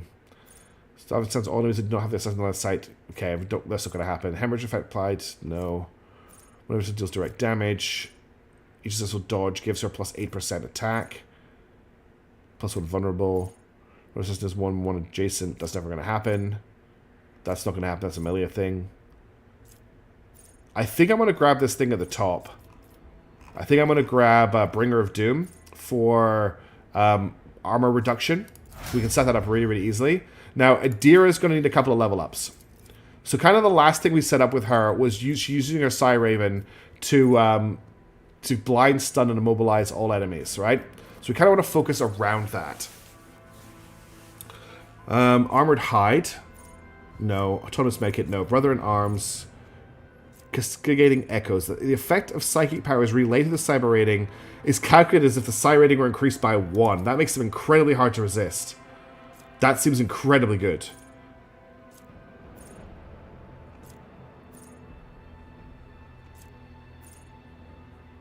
Yeah, I think that's the thing to go for. Okay, we're going to grab this thing that increases the Psy rating by 1 when used through the Raven.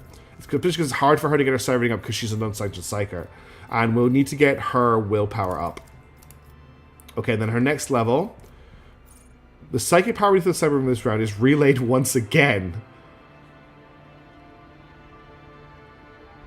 Okay, that seems very good. Enemies in the Force Raven suffer from warp damage. Allies gain healed. So at the moment, the thing she's using is... Where is it?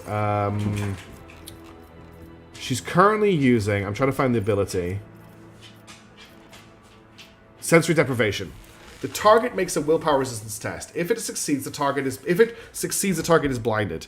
If it fails, they get a -10 to all characteristics. And then they must make a willpower resistance test. The first is just makes them blinded. And then they have to pass again to pass it, which is very strong. I can't pick up any of the other things until I get Dominate, I think. Everything else requires Psychic Majoris and Dominate or Psychic Assault. It was a 7-stone code for the Psychic suffers Psychic Shriek damage. I just cloaked. Those targets are Dark Lances. The direct anti-tank weapon. Yes, they're also anti-us weapons, it seems. What else can she grab here? Scientific powers. The Closer to the Fate, scientific powers are used by pious Psychics to protect allies and smite heretics. She unfortunately can't grab Molten Beam. Prescience. The target's plus intelligence, perception, fellowship, and willpower. Foreboding. Creates an area that lasts the target's next turn. All allies gain plus 8% dodge. That could be quite useful here. For 1 AP, 2 AP, giving everyone a bonus to dodge is probably going to be very good for this fight. Okay, and then it will give her a bonus to lore warp. I think that's what we're living up with her before. Then she gets one more ability. I'm not sure what to grab here. Hello, just to my desk comment I made about your administration. Did you cancel the series? It's not that I've cancelled the series XP93, Tony, so thanks for dropping by. It's more that I've just decided to focus on Xenonauts 2, kind of while the iron's hot on it, but I do want to go back to Menace.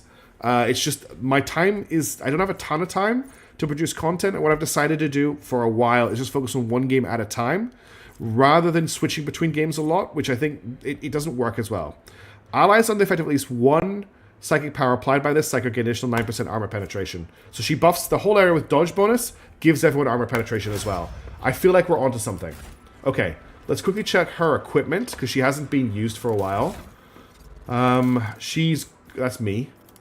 She has a Staff of Mindsight and a Long Las. We can definitely find her a better weapon than that. The Marksman Rifle is a straight upgrade to that. We could also probably get her something better than a Psychic Body Glove. Enforcer Light Carapace gives her the same, except this gives her ignores the first critical hit and plus 6% dodge. That's actually quite hard to beat. 25%. Can you have the Shrieking Cannibal as a secondary? Gives her a medium range option. I think she has. I'll check in a second. Doesn't work with any of her abilities though, Daedra, unfortunately. This has more armor. And it reduces 20% of damage. But it doesn't have that 6% dodge. Is 6% dodge worth it? These are just armored body gloves.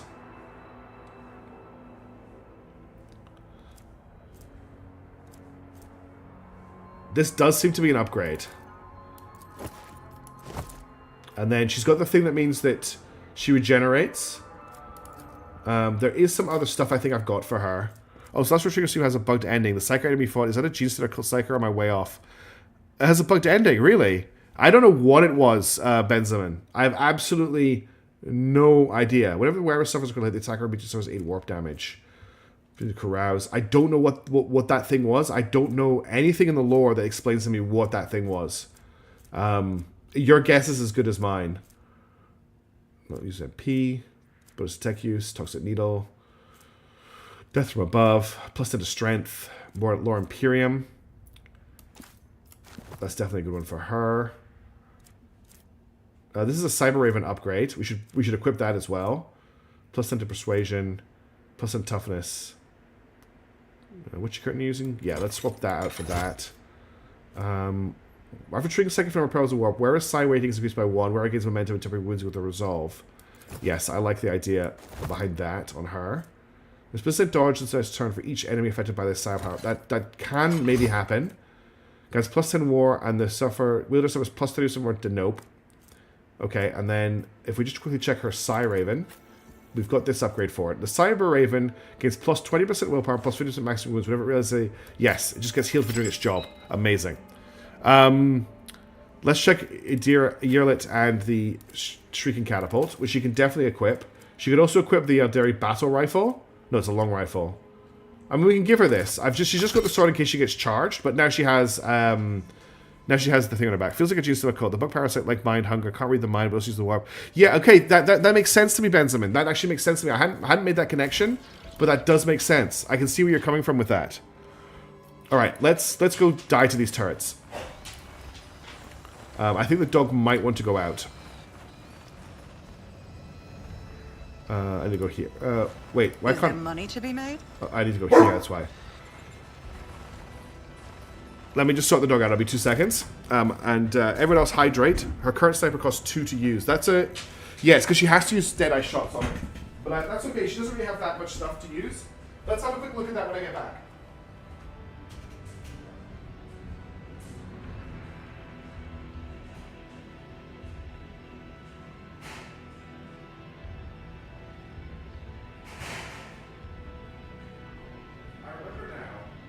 So her current sniper rifle does only let her use Deadeye shots. But I'm pretty sure some of her abilities require Deadeye shots to work.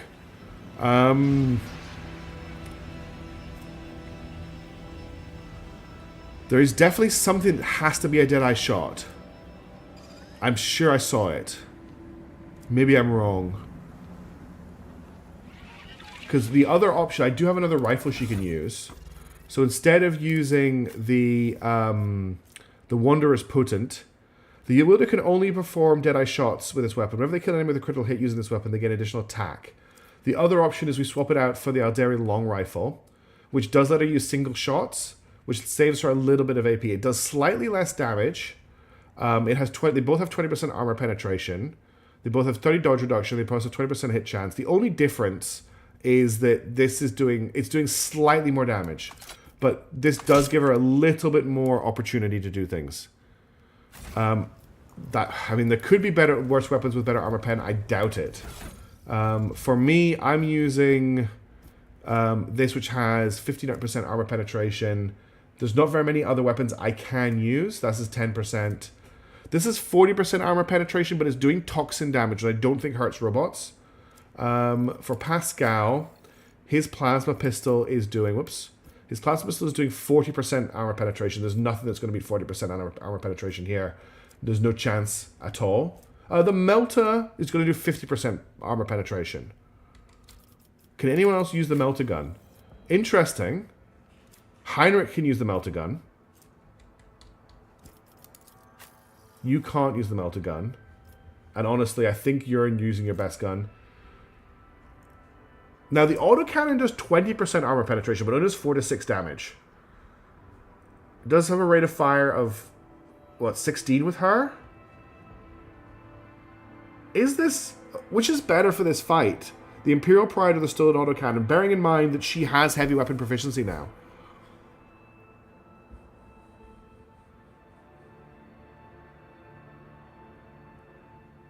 Because Burst Fire increases the rate of fire. It doubles it. So she'll fire 16 shots at 4 to 6 damage with 20% armor penetration compared to 8 shots at 50. No, I think the Imperial Pride does math out better. And then Yolet's got this. And there's no better one. So the only thing we could maybe look at is maybe giving him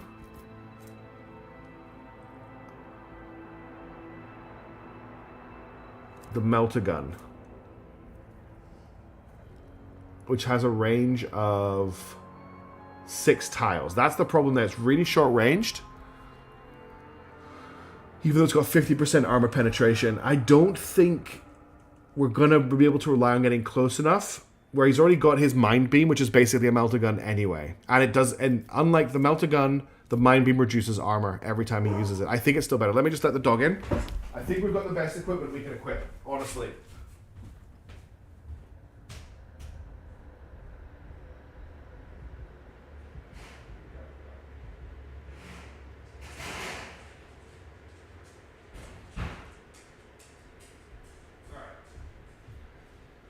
Let's just have a go against these turrets now that we know what we're up against and see what we can do. I think we could min-max this for hours if we really wanted to, and I don't really want to do that. It's not really how I play. So I'm going to save the game here, with us up on this ledge. Actually, I'm going to save after we've done the athletics check with nobody taking any damage. Okay, I'm going to save here. Now, when I interact with this, it's going to spawn the turrets. So where do I want the party to be standing? There's going to be 3 turrets over here, 1 turret over here, and 2 turrets back here. The cover disappears pretty quickly. All of this cover is destructible. I don't think this cover is destructible, or maybe not this cover. This cover and this cover I think are indestructible. But I wonder if we put the party over here. I still can't believe that you let me stay, Lord Captain. You didn't get rid of me. I'll prove... I'll live up to the trust you've placed in me. Oh, sorry, the dog wants me to wrap her up in her blanket. 1 second. One day, your promise will turn to dust, like a wellspring that is run dry. I pray that on that day, I will be there to end this heresy. Sorry, I had to wrap up the dog before I went to war. So I'm thinking we might have the most cover in this area here. And it gets me close enough to fight these ones without maybe needing to cross this. We just have to kill this turret really, really quickly. So, I'm going to put Argenta... Argenta's going to be the one that activates this. No, I think Heinrich. Heinrich is still a tank. We'll get Heinrich to activate. I'm going to put Argenta somewhere like here. Adira needs... That's me. Something like this. Okay, let's stop messing around. Let's just do it. Heinrich, examine the transmitter. Here, let's go. She's just an old puppy. She's okay. So now we've rolled really badly for initiative. If you burst fire and activate soldier heart, that's good to know, Pilong, especially because she cannot miss with those shots. Okay, the first thing that's happened is we've rolled really badly and all the turrets are going to activate before us. So I want everyone in as much cover as possible here. I definitely want me to be as protected as possible, because last time I died I forgot to do anything. So me and Yerlet, oh god, where is she ended up? I had her like all the way back here. I'm going to put her in cover back here. Pascal here. It does mean that we've got 1 turret behind us. I'm just trying not to put anyone in a line. It's going to be really hard not to cross the streams here. For now, Heinrich.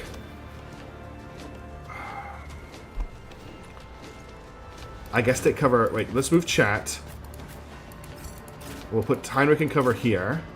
Adira, I'll put in cover back here. Argenta. I just don't have enough places to put people in cover. I guess I'll put Argenta here. Then make sure chat is in the middle of everybody, which they are. Chat here covers everybody. And then Vesper the Raven. We're going to try and blind as many turrets as we can with Vesper. So I'm going to get Vesper to start. Where can I get Vesper to start? This is as far forward as Vesper can start. Alright, let's start the battle and hope we make it through the opening barrage of fire. Wait, this turret here might be able to shoot all of these people in one burst. We might need to rethink our cover. I'm going to move Pascal to here. I'm going to move Heinrich to here. And I'm going to move Argenta to here.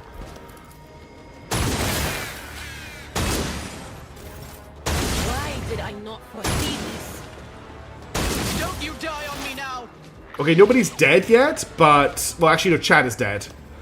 Chat dying is really bad because it means I cannot... Oh, thank you very much for following, Scurry Screet. That's very kind of you. Welcome to the channel. There's a sleeping pupper on screen for a second. This is already a hooped start because we've lost the... we've lost the stupid... We've lost Chat. Okay, let's try and give everybody the dodge bonus. So I'm going to hit Foreboding and give everybody a dodge bonus. But of course. Okay. Then I'm going to give Adira Forewarning. That just means that she is a little bit less likely to get shot completely. I'm going to move her to here. They who discern the future on the battlefield. Then we want to send the Cyber Raven to here. And I'm going to try and blind this turret. Will do. The turret is blinded. Permanently. Well, not permanently. Do you want to say hi? What if I should go to playing CS2? No worries, Silver. Thank you. Hey, I was watching your videos for a long time and finding what act is. We're still in Act 2, Nivrat. And I'm really scrubbing about. Okay, so turrets can be blinded, confirmed. That's something. Alright, we finally get a turn.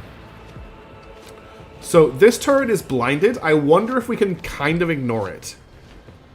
Probably not. Let's just... I'm gonna Mind Beam it. He actually can't hit it from here. But, oh, he can hit it from here. For the throne's glory. Nope, the game said I could hit it, and then it failed to hit. I'm gonna restart. Because there's been too many, like, dumb things that happened already, and this has to go well. So just before we kicked off, I'm just going to try one more time. Wait, load the game. Don't save the game. Losing Chat in the first turn of combat, like before we even get to act, sucks. Oh, this sucks, Nivrat. This sucks. This encounter was really awful.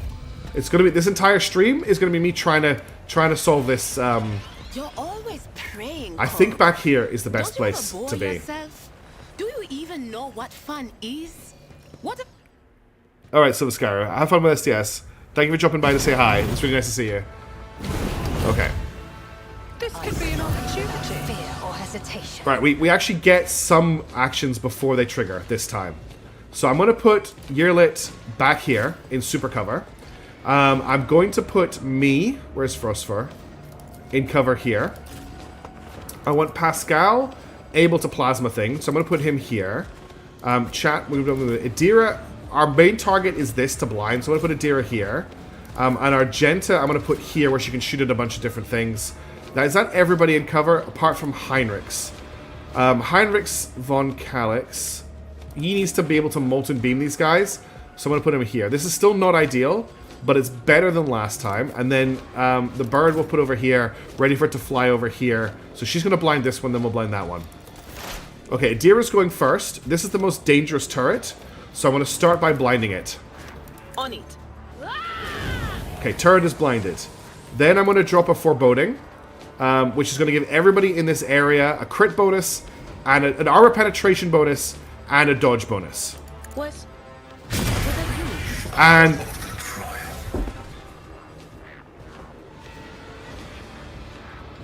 which triggered Perils the Warp, which knocked my character over and damaged everybody. So my character is now injured and is going to skip their first turn because they've been knocked prone by the Terror of the Warp.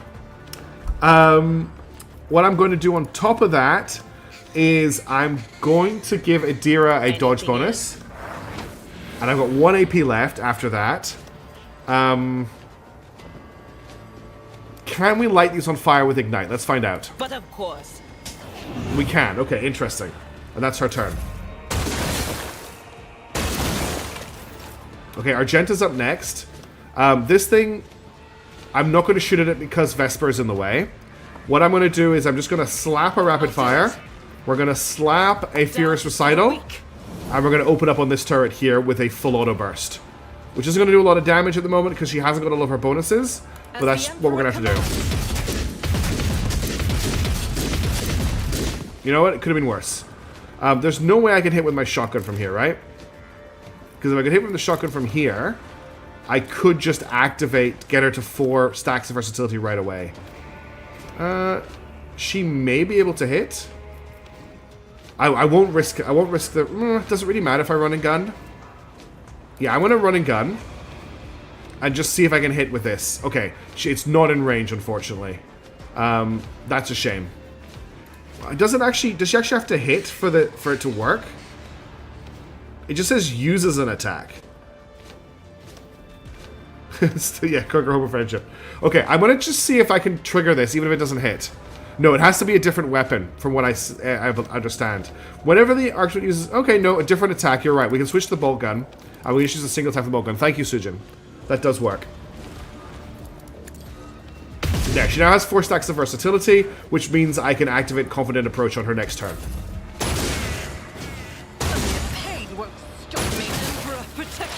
Okay, I'm on no health. And Chad is dead again before I got to take an action. Look, I don't mind hard fights, but games where you are put into positions like this, where you have bad cover, so there's not really any good choices about where to put people, and then you don't actually get to take a turn, really frustrate me quite a lot.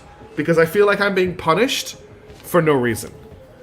Like, why is the game punishing me to this extent just for positioning my characters? Okay, does this have any exploits on it? Yes, it does. So I don't need to exploit it to do a precision attack against it. So what we're going to do is we're going to activate... Well, first of all, can she shoot from here? She can. We're going to activate Perfect Spot. I'm not your Xenos pet monkey. Then we're going to shoot it with a Death Whisper to activate whatever of her abilities I'm trying to trigger. Okay. So now it should have... There's a new debuff it gets. I don't think the debuff actually shows up here. But if I now Killing Edge it... So I'm going to activate Precise Attack first. Your cause. And then I'm going to go for a Killing Edge on it.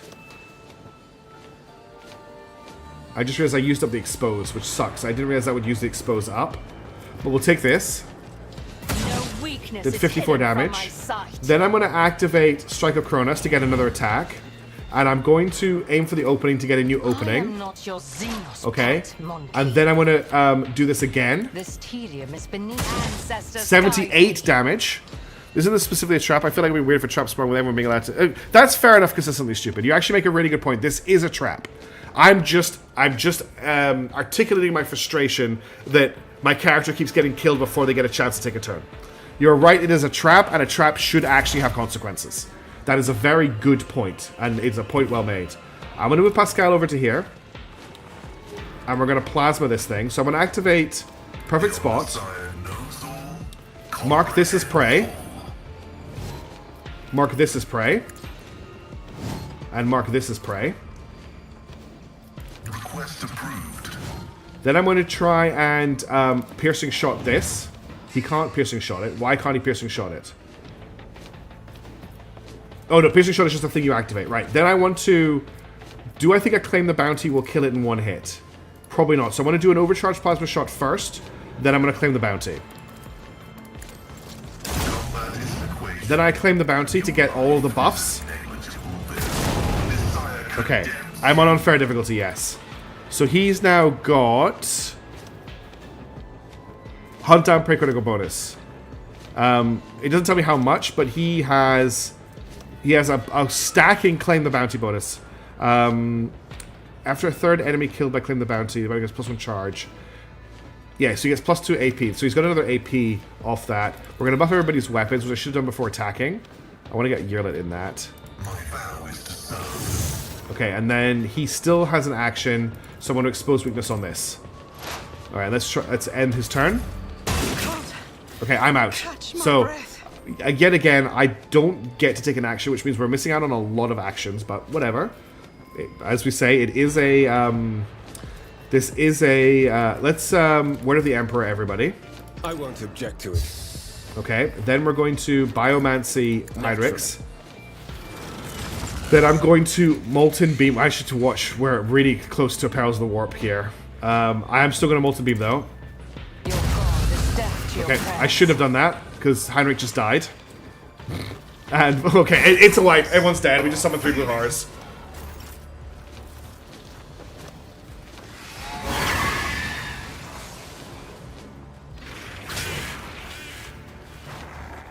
Team, I'm really bad at this game.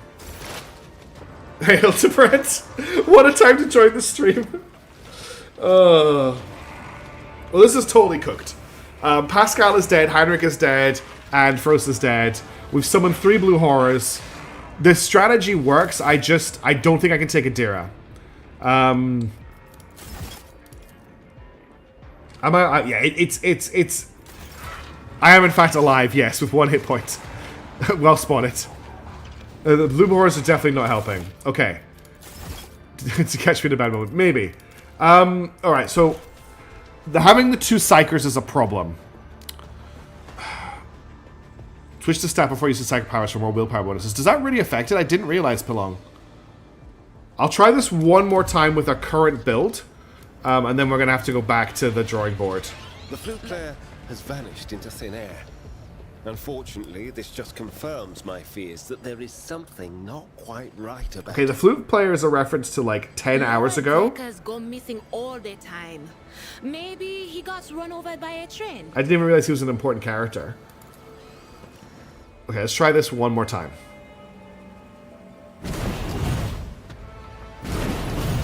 Thanks, Pelong. I didn't realize that was a thing. Intriguing. Okay, Yearlit definitely goes back here.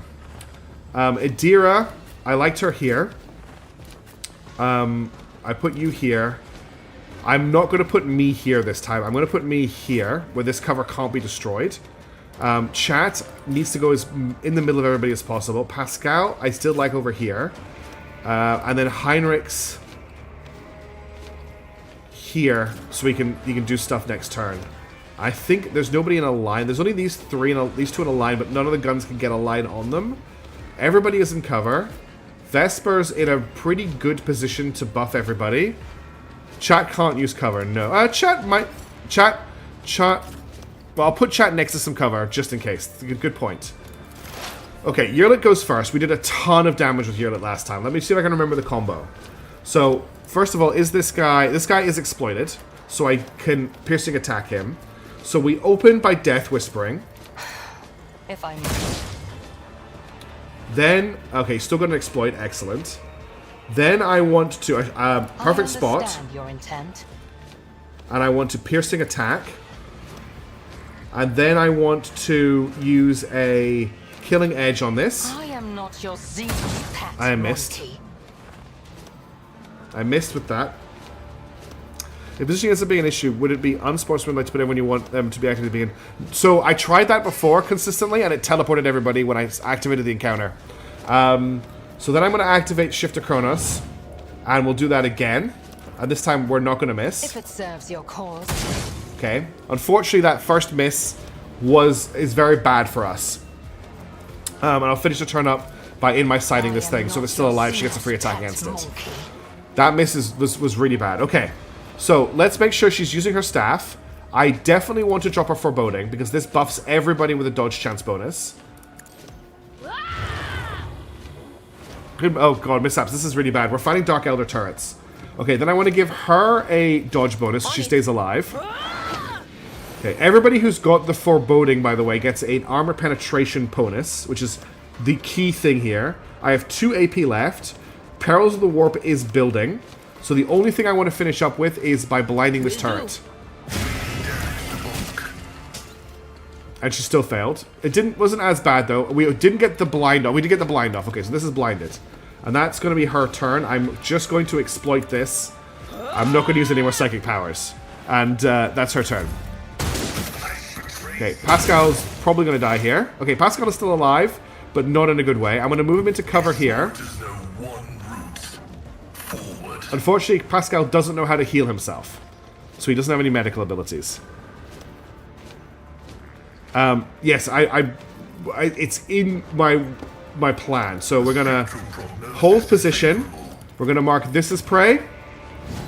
We're gonna mark this as prey, and we're gonna mark this as prey. Now I've got 4 AP left, so we've currently got 3 exploits on this thing. We're gonna add more exploits to it. We're going to. I've got how many AP do I have left? I need enough. I'm not going to have enough AP. 1 for a shot. 1 for the... I don't have enough AP to expose this turn. I'm going to activate Piercing Shot. And I'm going to just shoot it with a plasma shot. And then I'm going to claim the bounty. Okay, that didn't do very much damage. And then I actually ended up with 1 AP left over. One of those didn't use any AP. Okay, I'll just take another shot. And I missed. Of course. Okay, Agenta's up next. I just want Agenta to shoot this turret. So we will... we'll activate Furious Recital. We will activate Burst Fire. And we will open fire on the turret. The Emperor commands I act. Imply I would And we'll take 1 shot at the turret with Run and Gun to activate her 4 stacks of versatility for permanent crit. Okay, so she's at 4 stacks of versatility. It's very concerning, Peter Saber. Yes, it is. Try the red skill, Machine Communication. I think it harms machines a lot. That's right, that was something I wanted to try in this fight. Okay, so far, so good. That's me taking my first hit. Okay, chat just dodged a hit. Okay, Heinrichs is up next. I'm going to get Heinrichs. So I want Heinrichs to melt this thing, but I'm really worried about Perils of the Warp. We can switch to his staff, which will give him a bonus to casting magic spells. So first of all, I'm going to word to the Emperor that doesn't do anything bad to me. I could also move to here and medkit Pascal before I use my staff. It means they're both out of cover, though. But let's medkit Pascal. Stand still. I don't know if this will help or not. And then I'm going to melt this. And then he can move back and go. Now I have to be very careful about psychic powers. Because we are way over the veil. The famous Imperial Crone. Yeah. that made me laugh. Okay, I actually get a turn, which is big. So what I'm going to do is I need to move chat to cover as many people as possible. And I don't want to hit Yearlit because I don't want to mess with her extra turns. The people that need extra turns here, really, is Pascal. If I move chat to here, I get a bunch of people. So I'm going to drop this through chat. Then we'll drop this. I won't stand for it. I don't have range. Okay, I need to move. If I move there, I can move to here. And then move to here. Alright. Now we'll drop a Air of Authority. It's as good as done. Then we're going to do a You Serve Me. I'll make it happen. And then finally, we're going to do a Take an Extra Turn, which will filter out to a bunch of people. So, Pascal, you have 2 AP to play with right now. It's either an Overcharged Plasma Shot, or I do a Machine Spirit Banister. It reduces the damage taken from the target attack by 80% for 1 round. Targets with Reject the Flesh feature suffer 40 shock damage. If the target is a mechanism or a machine, it suffers 80 shock damage instead, and its character is reduced by 16 until the end of combat. Okay, that was nice. Cost is 0 as well. We need to do that every turn. Now I think I'm going to hit it with an Overcharged Plasma Pistol attack. Or do we think that I can kill it to claim the bounty? Because if I can claim the bounty, that's massive. Excellent. That's really good. We've got momentum. We've got momentum, and we've got a bounty trigger. Okay, so Pascal can Wild Hunt, or he can Dismantling Attack. I don't think I want to do either of these with him. The Madden still will take several attacks. Never attacks you with number prey in combat. So that's only 2 attacks. I don't think it's worth him doing 2 attacks. right now. What I'm going to do instead is I'm just going to fire an overcharged plasma shot at this. Okay, that was a great... He still has another action here. We'll just... I'm going to expose stacks on this. Okay, I'm going to have to do this then. Because he's already been exposed. Because if he attacks him, it auto-exposes. Let's end his turn. Now Heinrich's is up. Now the problem with Heinrich's is I cannot afford to use Molten Beam. So we maybe should have given him the melt-a-gun, so he could melt a gun right now. What he can do though is he can throw a fire grenade or a grenade. 5 to 10 damage. And it's going to set on fire. I don't think that's going to do very much. The other option is we get him to shoot with his pistol. Which honestly is pretty crappy. But I need to bring the Veil Degradation down, or we're going to start summoning demons.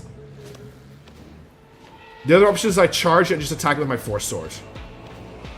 We're playing Warhammer. Get me closer so I can hit it with my sword is kind of a thing. He can't... this will give him... Oh, he hasn't got the thing. I can't buff everyone because that will cause a Peril of the Warp check. Right?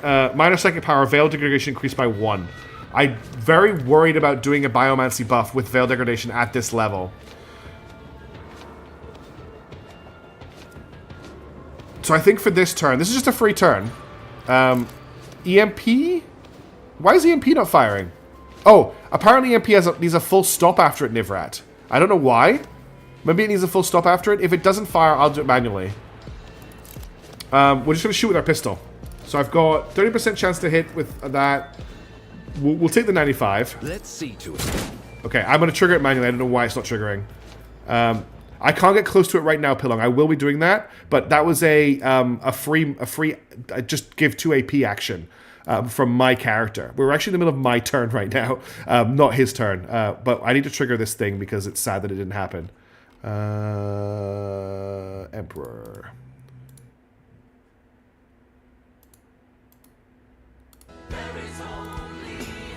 There we go. That's all Heinrich can do. Okay, now it's back to my turn, so I'm going to activate move, move, move. And I'm going to hit Heinrich's move, move, move. So Heinrich's now gets a free move, and I'm going to move him around the mine. Ugh.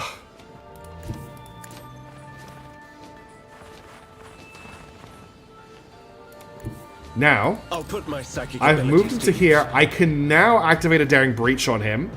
Again, it's still my turn. Someone's death wish is mine to grant. And I can charge the turret. Oh, that's actually going to take him through the danger zone, isn't it? Let's just move him to here. I need a foothold. I will charge the turret. I won't object to it. The Inquisition. And then we're just going to Force Sword the crap out of it. Now, I think this does Veil Degradation. It deals an additional 2x summon roll point bonus damage, but may trigger Psychic Phenomenon. We're not going to do that. We're just going to hit it with our sword. Nothing stands against me. 2 turrets down. And Heinrich has a lot of movement because his class is The amazing. Emperor is on our side. Look how much movement he has. So we're just going to walk around this mine. And I'll finish his turn up here.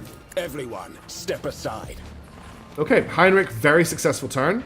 I still don't want to use any of his AP. So let's end his turn here. Okay, Pascal now gets a free move because of that ability. I'll move him into cover here. Heavy is the tread of his faithful. Okay, Pascal is now in cover. Now it's back to me to finish my turn. And I have the choice. I can do a provocation signal. At the start of the turn, each enemy in a 4-cell radius around the circle scope, so nothing's close enough to do that. So I think I'm just going to take a Deadeye shot against one of these turrets, and I'll shoot this one here. It's as good as done. Yeah, 4 damage. Okay, your lid is up. This is the turret I want to take out. I can already see that it doesn't have an exposed slot on this side, so I'm going to start by aim for the opening on it. If I must. And that gets me an exposed on this side. Excellent. Is it currently... It is currently exploited for 4 stacks. How many AP do I have? So I can 1 to expose more, 2 to the problem is if I expose, So I'm going to have to expose and exploit. So 1, 2, 3, 4. I've got just enough. Okay, this is fine. So we're going to expose to reduce its armor. Your cause. Then we're going to exploit so I can activate precise shot. I am not your zealous pet monkey. Then I'm going to take a free shot against it before I precise shot. That's very I important. understand your intent. Fortune Okay. favors the swift. Grand Commander's minigame is so funny because of the daisy chain. Exactly. All of that happened in my turn. If I must. Now I'm going to finish off with a precise shot killing edge, which it can't I dodge, am not your zealous pet. for 53 damage. And then I'm going to do this on this because no one's going to leave. Serves your cause. She's definitely going to get a free attack on that one this turn. Yes, I did do it. Thank you. I did do it on another one. Okay, and we've got high momentum again. All right. Now, big problem at the moment, again, unfortunately, is I think Veil Degradation is still a little bit too high for me to do too much. But I am going to blind the turret that is, like, the least threat, like, the turret we're going to get to last. So it is now blinded. I don't want to do any more psychic shenanigans, but I do want to get the crow to get in a position where I can maybe double blind these guys next turn. What was the command again? Oh, right. So they're both in range for the crow to double blind them next turn. I could actually... Okay. So I could... oh, I didn't take the ability, did I? There was an ability that lets me recast. She does have a gun. I'm just looking at what else she's got here. That reactivates her thing. No, that's 80% more damage. What I want to do is analyze this turret. And then expose it. Was that you? So it's now at... doesn't tell me exactly here, but it's got quite a big penalty to its thing. I could dismount an attack with her. I don't want to do that. Her gun is a sniper rifle, so we'll just take a shot against it. The 36 damage crit. Very nice. Ooh. You should have fought better. Did someone die there? Yes, I am dead. Okay. So I'm now out of action. That just seems to be a thing that is going to happen every time I do this fight. We just have to accept that. We went from high momentum to low momentum very, very quickly. Okay, I want to try and kill this turn. So again, I want to... it's currently got one exploit on it. It's currently exposed, though. So let's analyze it. Then I'm going to activate Perfect Spot. Then I'm going to... Piercing Shot. No, I want to take my free plasma shot first. Request denied. Target is too far because it's the wrong attack. This is my free shot. Okay. Then I'm going to activate Piercing Shot. And I'm going to Bounty Hunt. Request. And now that's another stack of Claim the Bounty. And then I still have Machine Spirit Banishment. But I don't have the range for that this turn. I've got to use that first. So to make sure that I need to change my turn order for next time. Harmamentum. Harmamentum. Okay. We'll just expose on this guy. And that's going to be Pascal's turn. Pascal is definitely being MVP here. Can I scramble? They're not in range to scramble the weapons. Okay. Argenta's up next. I want to move Argenta forward to here. And we're going to activate Confident Approach, which makes all of her attacks crit. And then we're going to reload her gun for free. Faith without deeds is worthless. And we're going to activate Burst Fire. And we're going to Burst Fire this thing. And every single attack should crit. I'll do it. So you, my emperor. Oh yeah, Argenta is getting better and better. I'm going to use Wildfire. They're supposed to attack this turn will cost 0 AP and not count towards the turn limit. As the emperor I haven't got a heavy bolter I for her act. yet, unfortunately. The only one that's dropped is the bad one. Okay, not as exciting, but that was still another hit. You gotta dodge that. Okay, Heinrichs is up. Still, unfortunately, cannot afford to do any shenanigans here. So I need to get him to disarm this trap. Which means he's probably going to have to end his turn in the open.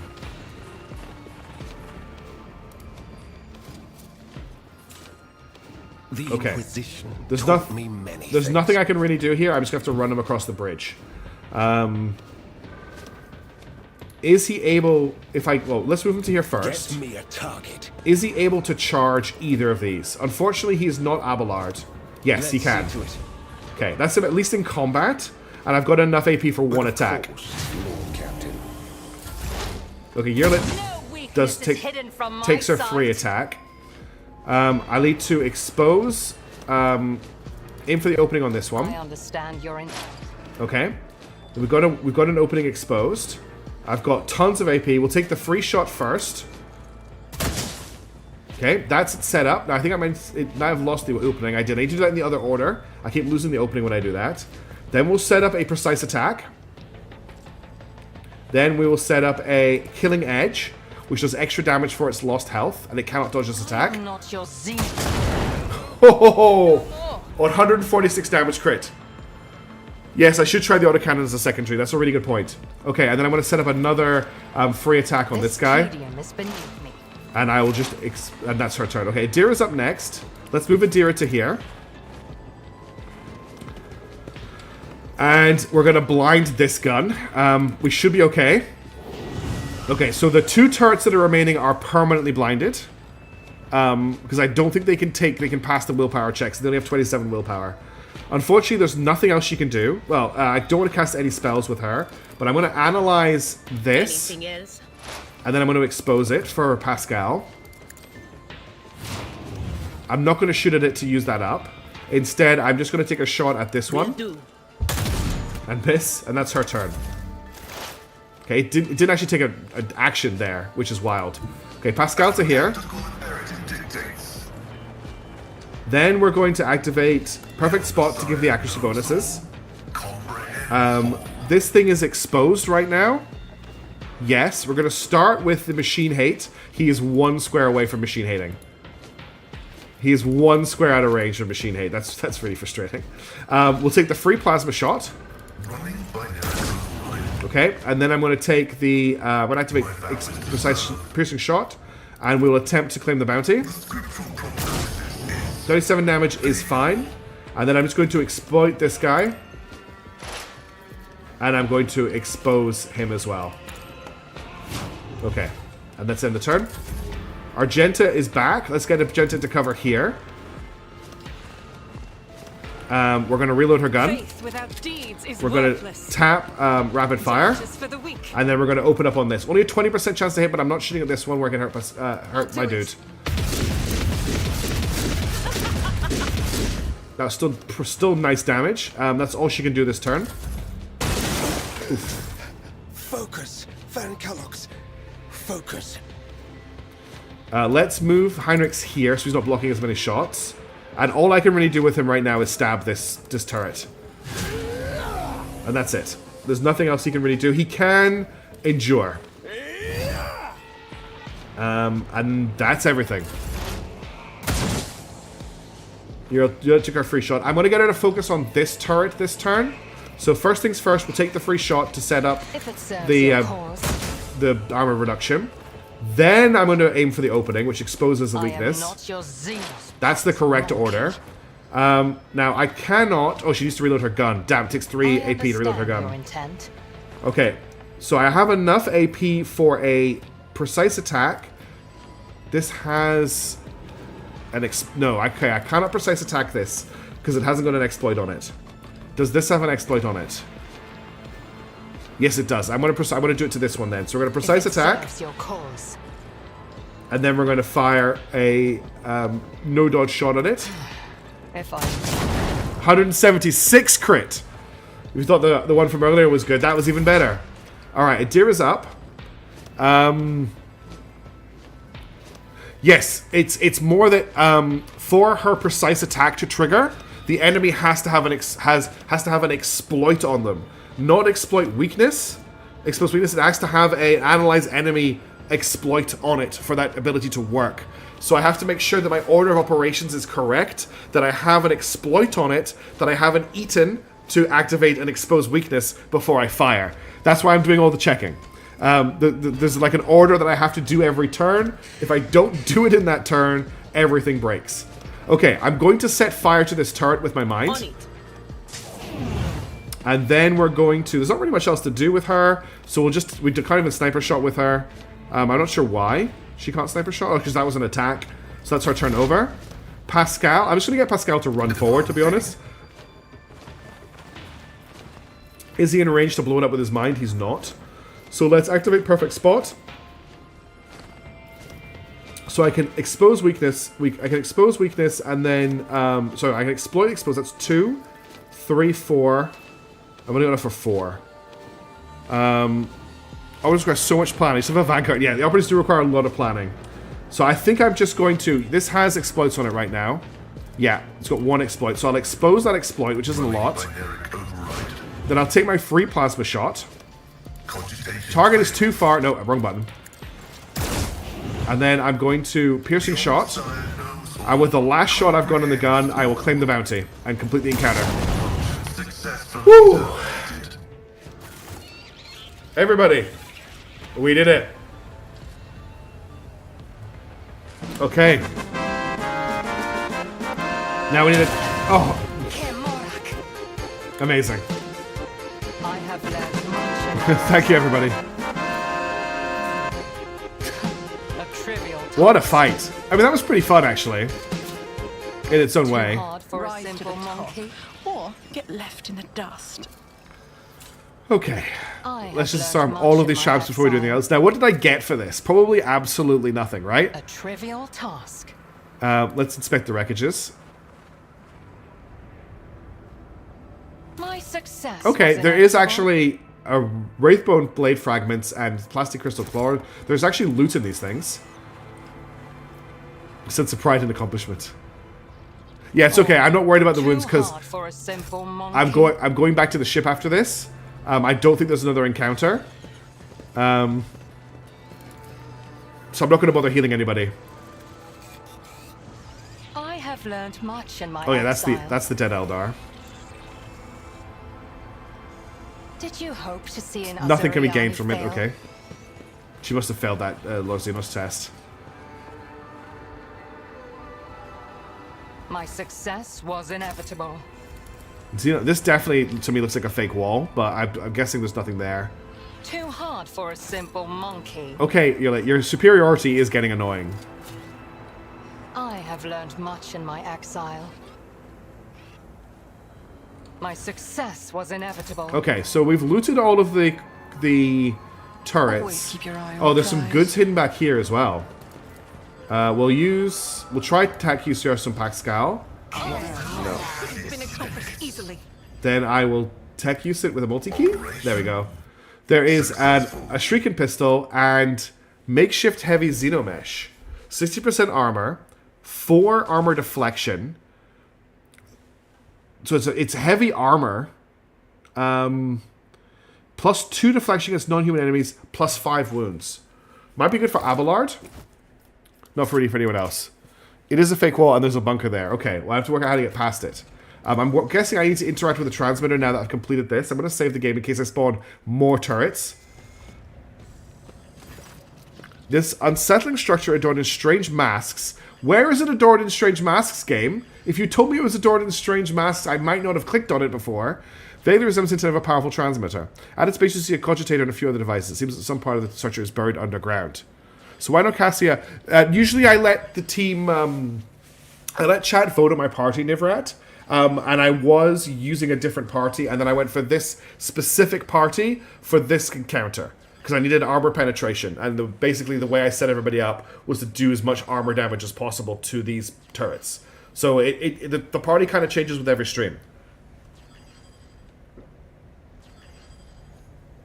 Now, I've only got a 40% tech use here. If I fail this, I'm going to be really sad. I succeeded. You identify a number of elements of the structure. The long-range antenna of a design standard for Imperial colonies, the cogitator, the Eldari beacon, and half a dozen other devices of unknown origin. They all have one thing in common. The tech is designed to transmit basic signals to neighboring space, the most common being request for assistance and ship distress codes.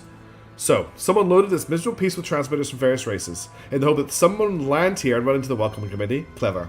I saw similar tactics used in my years in the Navy. True, in a war zone you are usually on high alert. You don't just hair off after a lone distress signal. But in an isolated place like this, you expect the most likely scenario. Just a ship, that had to make an emergency landing. It looks like plenty fell for it. Are you studying the device? Isn't it very existent a violation of the protocols of assembly? The statement is true. This construct has been assembled in contravention of canon law and must be certainly disassembled, but not quite yet. But who would set such an indiscriminate trap? I feel like this conversation was supposed to fire before the turret spawned. Just the way it's going, and with the like, I feel like is my favorite Grand Commander because she gets high initiative bonus from her core growth stat. My commander is actually a pretty good Grand Commander. They just died really early in that fight. The fact that they can push out all of their Grand Commander skills through their Cyber Skull is insane. But who would such a trap? One to lure in Eldar, humans, and anyone else? Who is an enemy to everyone and everything? We have a common enemy, an eternal enemy, one that devours all living things. Have we not already seen its servants on the Lithian and elsewhere? I've seen it all my life, and I can tell you one thing. This trap could be a malevolent plan by the servants of chaos, or it could be a prank by some bored offspring of a wealthy lord, one whose parents failed to instill in him the barest speck of self-awareness. Yeah, I think she got is that since the latest patches consistently stupid? Because they have been trying to rebalance her over several patches. Very pretty pride to entertain noble as I like it. I don't want to believe this is the work of a low source of the Imperium, whether out of noble birth or not. Such using a cunning trap to exterminate Xenos is a good thing, but not killing our own. I bet my money on ordinary thieves. Set and plug the bodies. I want to say number 3. I bet my money on ordinary thieves. It is possible, very possible, but I'm not convinced. There's something strange about this. It's highly suspicious. So, chat, grant me access to this cogitator. There's an iconoclast option here, which requires a melter charge. Let's chat, grant me access. The Silver Skull swarms lets out a string of binary signals, and the largest of the skulls instantly digs its mechanical drill into the side of the structure. A painful screech howls the breaking of the machine spirit's will. You manage to penetrate the cogitator's defenses. Its function is rather simple. The program is designed to activate the transmitter once every 5 years. And thank you, chat. What? Studying how the Daisy Shady bonus turns isn't OP? It is indeed very OP. The swarm's anxiously fluttering lumens signify that it has managed to extract additional information from the device it is eager to share with you. As soon as you look over the servo skulls, they begin to move. Thanks, chat.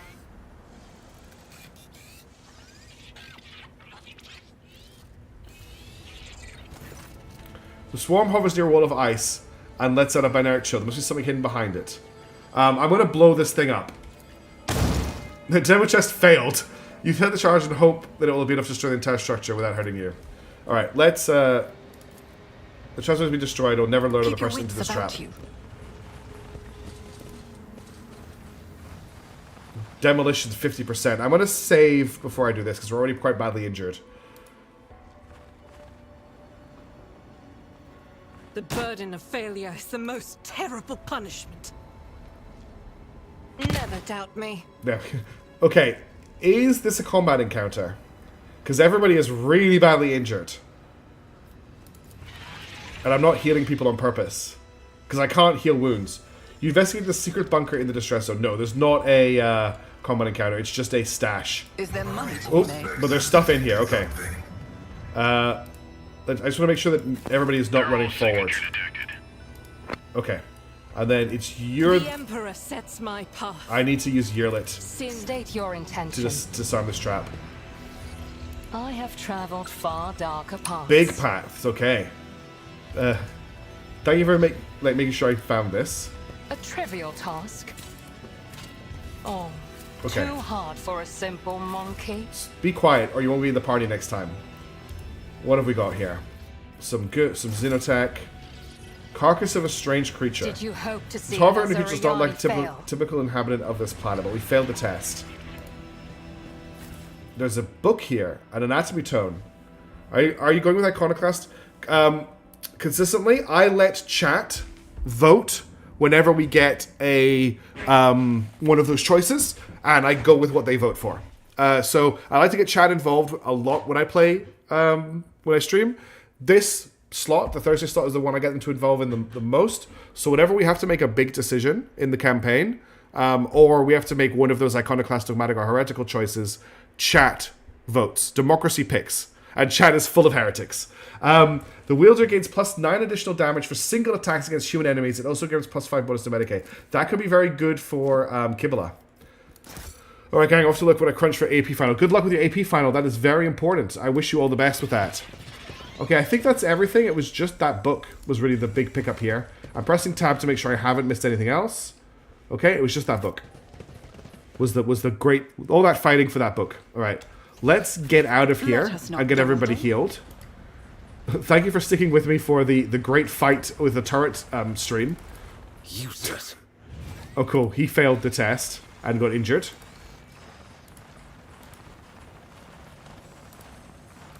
Okay, let's get out of this hellhole. Yeah,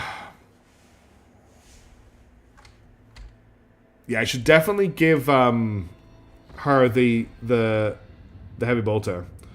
No, the heavy bolter. I don't have the heavy bolter yet. I should give her the heavy stubber. I don't know where to get a heavy bolter. That's the problem. Okay, so I think we head back up towards the Nameless Star. So we're going to jump back to Platinum Stelios.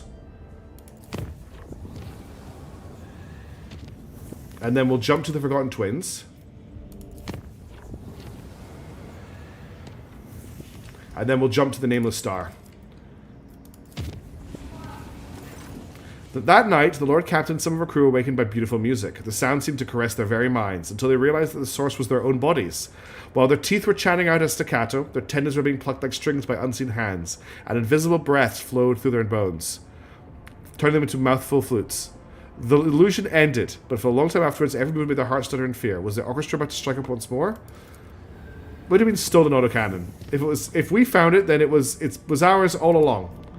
Okay, we are visiting Unending War, isn't it? Okay, what's going on here? Oh, cool. There's a warp hole in this system. That seems like a good thing to find. We'll check everyone else first.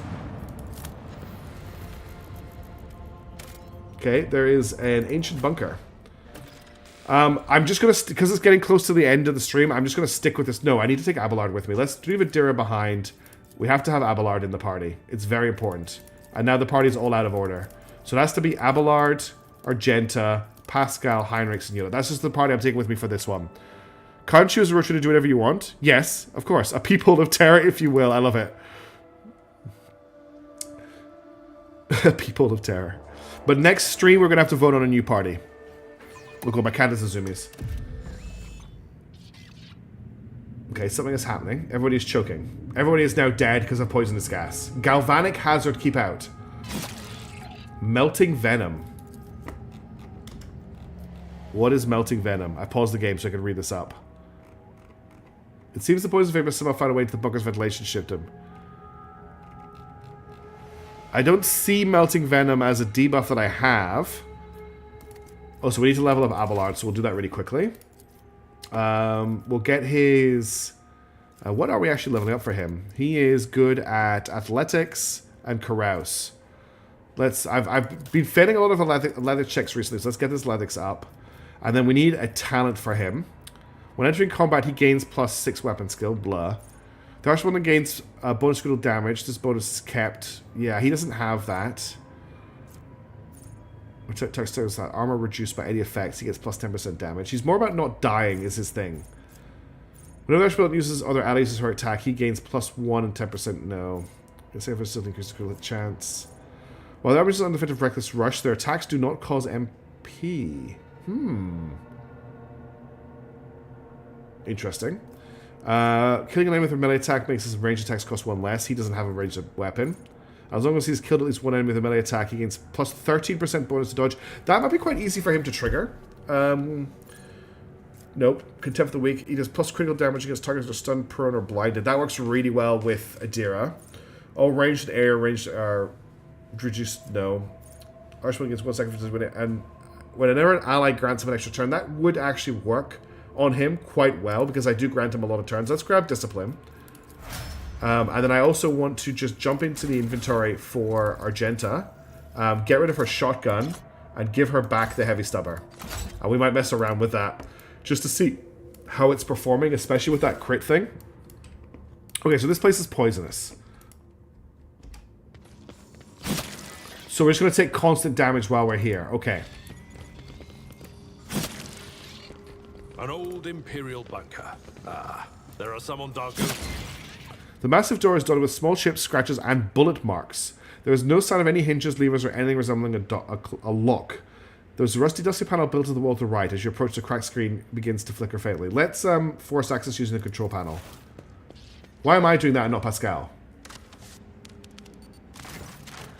Succeeded. With a little patience, you hear the tired clicking of mechanisms from around the wall. The door opens slowly with a groan. Gain 16 experience.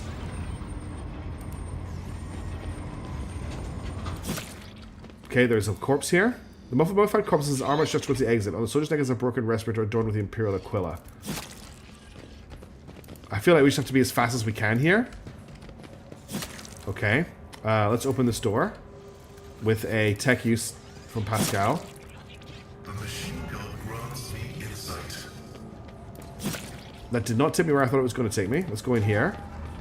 Always keep your sharp eyes. The venom isn't doing too much damage yet. Let's repair this Voxcaster. This Explorator is blessed with multi-function. I don't know why I wanted to repair that Voxcaster, but I've repaired it.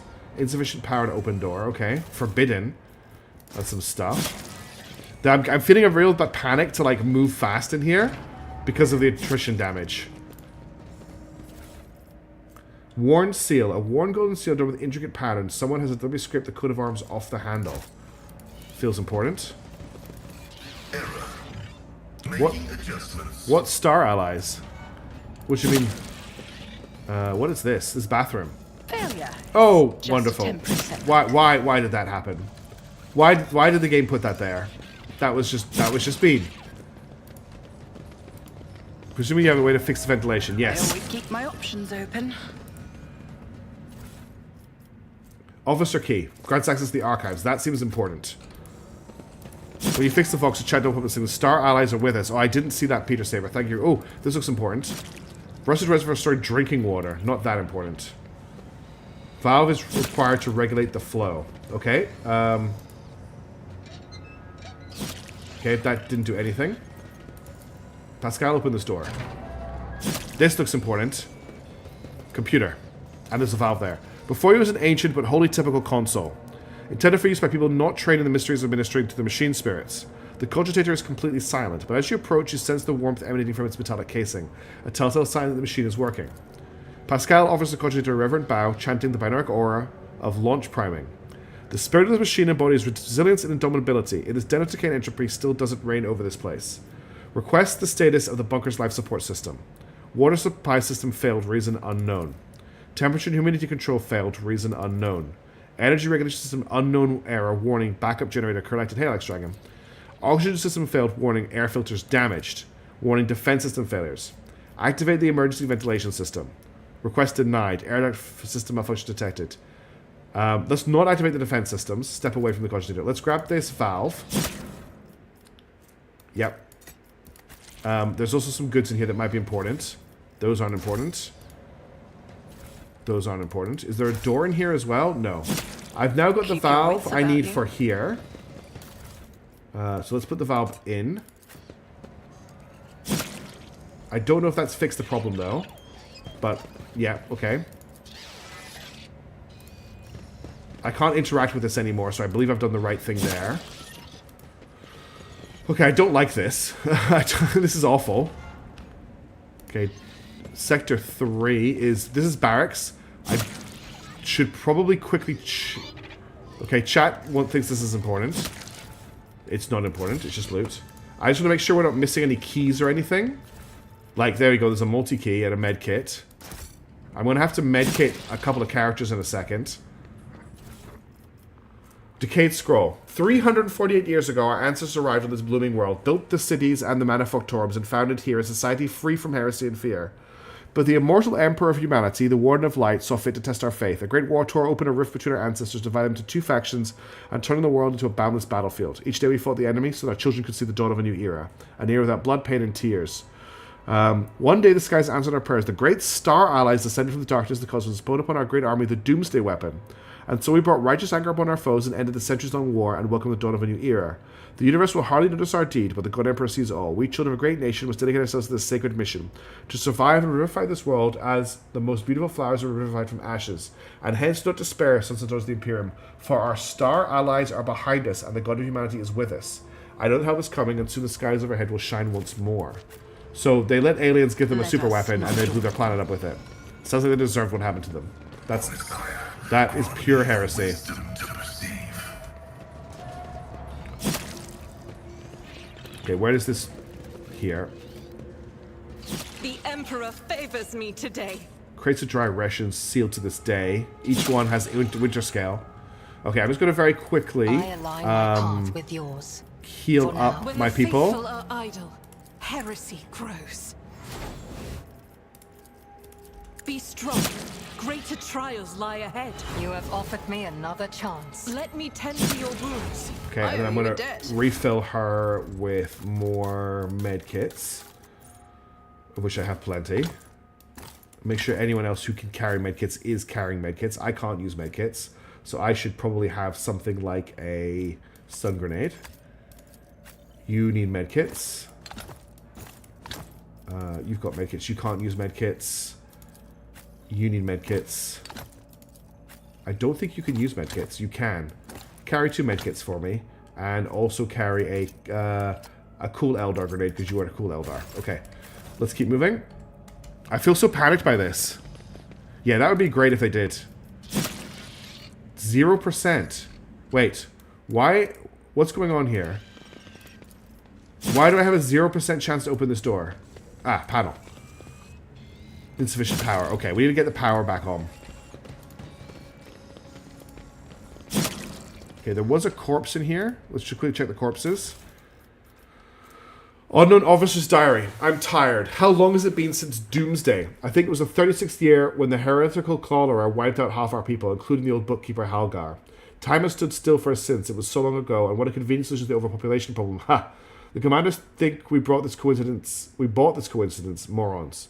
Still, when I look at the mirror, I see my father. The same wrinkles by the eyes, grey temples, which means that I'm over 60, and we've been underground for longer than half a century.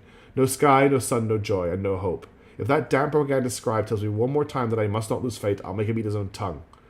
Sure, we were once so certain that we had won. The weapon of the great ally boggled the mind. I still remember how the sky shook before me and my father were evacuated to this wretched bunker. But where has it led us? When I took over my father's post at the comm station, I learned that we had long since lost all communication with other PDF bases, and the stars responded to our calls to silence. These days, we don't hear any bombs landing outside. I need to just do this. We don't hear any bombs landing outside. But things are still restless in the old bunker. First a water purifier failure, then a fire in the Medicaid unit. Rats chewed holes in the exposure chutes, and now we can't go to the surface anymore. Are these accidents? Or we had a saboteur in our midst all these years? I'll keep an eye on the troops. I don't believe in miracles, but we still have enough supplies on the lower levels to last us another 50 years or so. If Yulth can finally sort the air duct problem, that is. Next time we meet, I should ask how the repairs are going. Okay, so they were stuck at... This is like a Fallout situation. This is a Fallout bunker. Old key gives access to the warehouse. That seems very important. No doors here. So, hang on.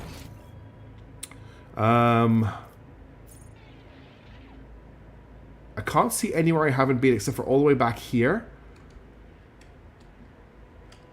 Let me check if the key works in this door over here. Is there money to be made? It probably doesn't.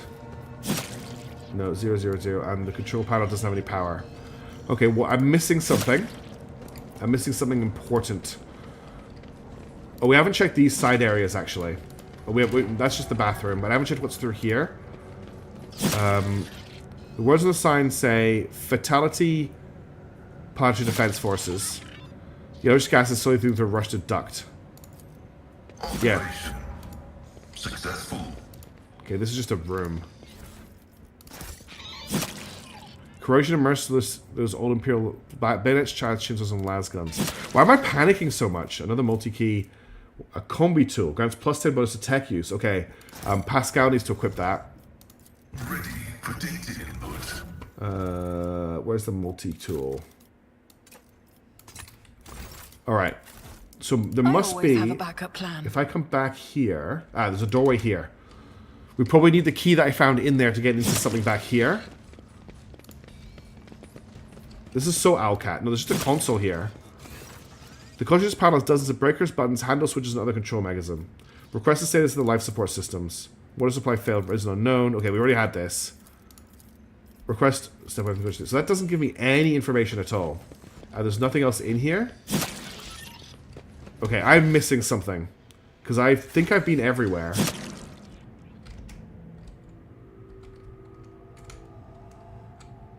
What am I missing? I need to get the power back on.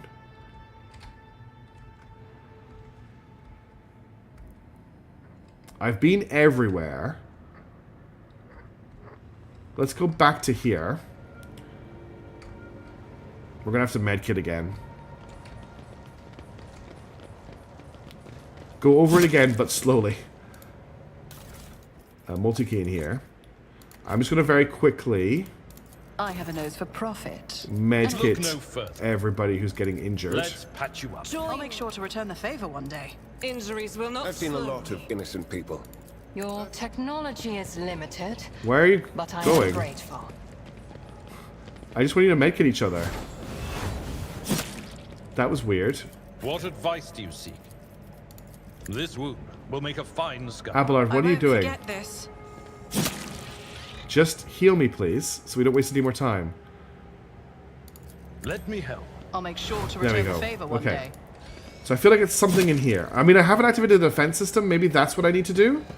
I've done the valves. This hasn't changed. The only thing I haven't Keep done your eye on the prize. is activate the defense system. So I guess we activate the defense system.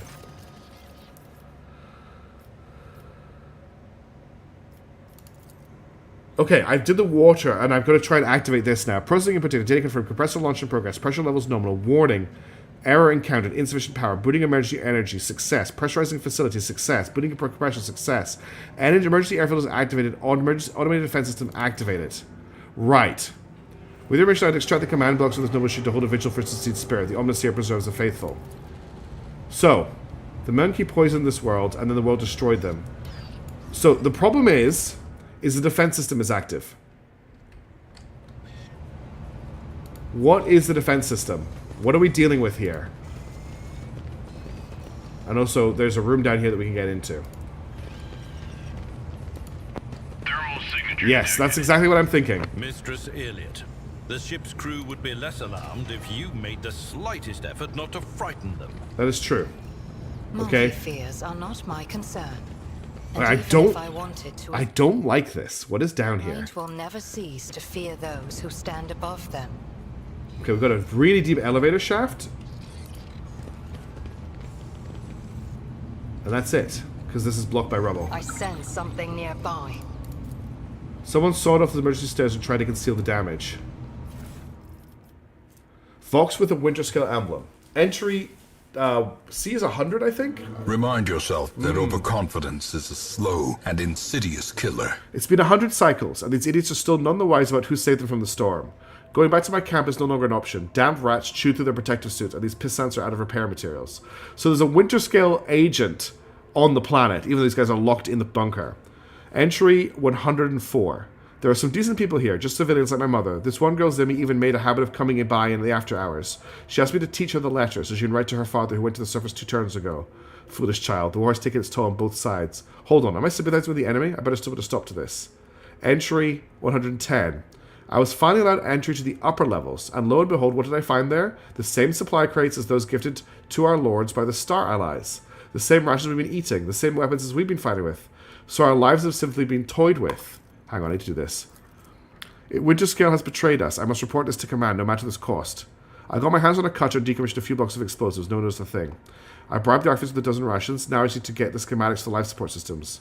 Rats brought diseases from the surface. The medical unit is packed. Just the right time for a quick short circuit. Zimmy drank the poisoned water and vomited a lot of blood. The schematics were inaccurate. Now I know for certain which pipes go to the living mortuary, which the barracks. The senior comm officer suspects something. It is time. Okay.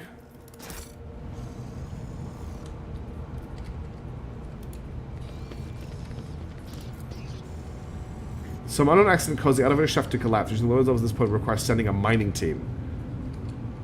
So that's everything then. But what about the I old always key keep my options that gives open. access to the warehouse? Where do I use that? There's a bit some loot I've missed.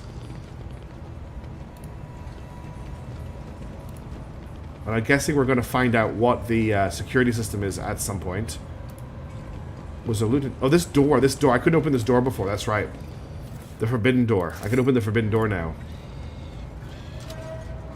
Pan is flicking with a green light. This is the archive. Okay, we have a trap. Let's not waste time with pleasantries. We'll just send Argenta in. The Emperor sets my path. What deeds await us? Okay, so we go around here. And we just arm the trap. Never doubt me. Okay. Now let's head Rise into to the room. the top, or get left in the dust. And we got some goods here. Sworn Protector. A las rifle. Requires a Conoclast adherent. Gives it a possible resolve for each enemy killed until the end of combat. That's actually quite cool. That might be a good secondary weapon for me, just to bring up my resolve as the fight goes on. It also looks like a cool model. What does that look like? Okay, I need to go into this menu.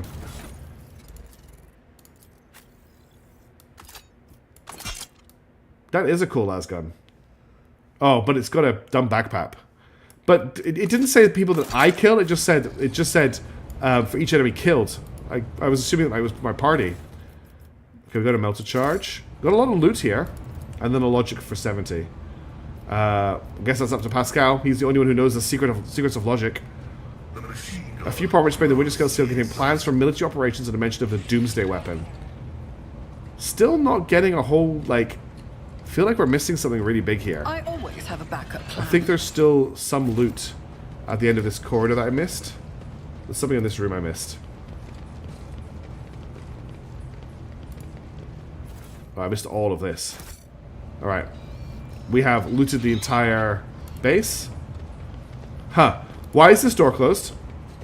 Oh, because the gas is outside. That makes sense.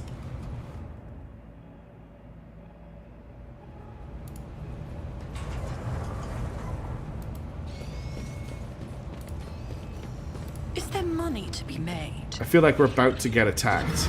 Yes. Oh, 2 heavy bolter turrets. Of course, there's 2 heavy bolter turrets. Why wouldn't there be 2 heavy bolter turrets? Okay, the turrets are going first. So we probably want to hide on a line of sight from them as much as possible. Hello there. There's no good cover at all here. If I put Abelard here, he can only be shot by one of the turrets. I could also put him in this room. Where I probably shot by both of them. Oh wait, there's 4 turrets! There's 4 heavy bolter turrets.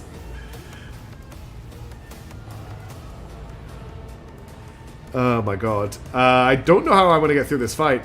Alright, we've got Pascal. Pascal's going to be very important in this fight. Heinrichs will need a turn to buff up. Yerlit can, like, sit back here and probably snipe a turret. I need to be as safe as possible to give extra turns. And Argenta just needs to be able to shoot turrets. Unfortunately, all the turrets are going first. I'm just going to put Argenta here, and then I need to put Chat here, and just hope that we don't all die. If we just die, we'll leave this till... it's getting quite late.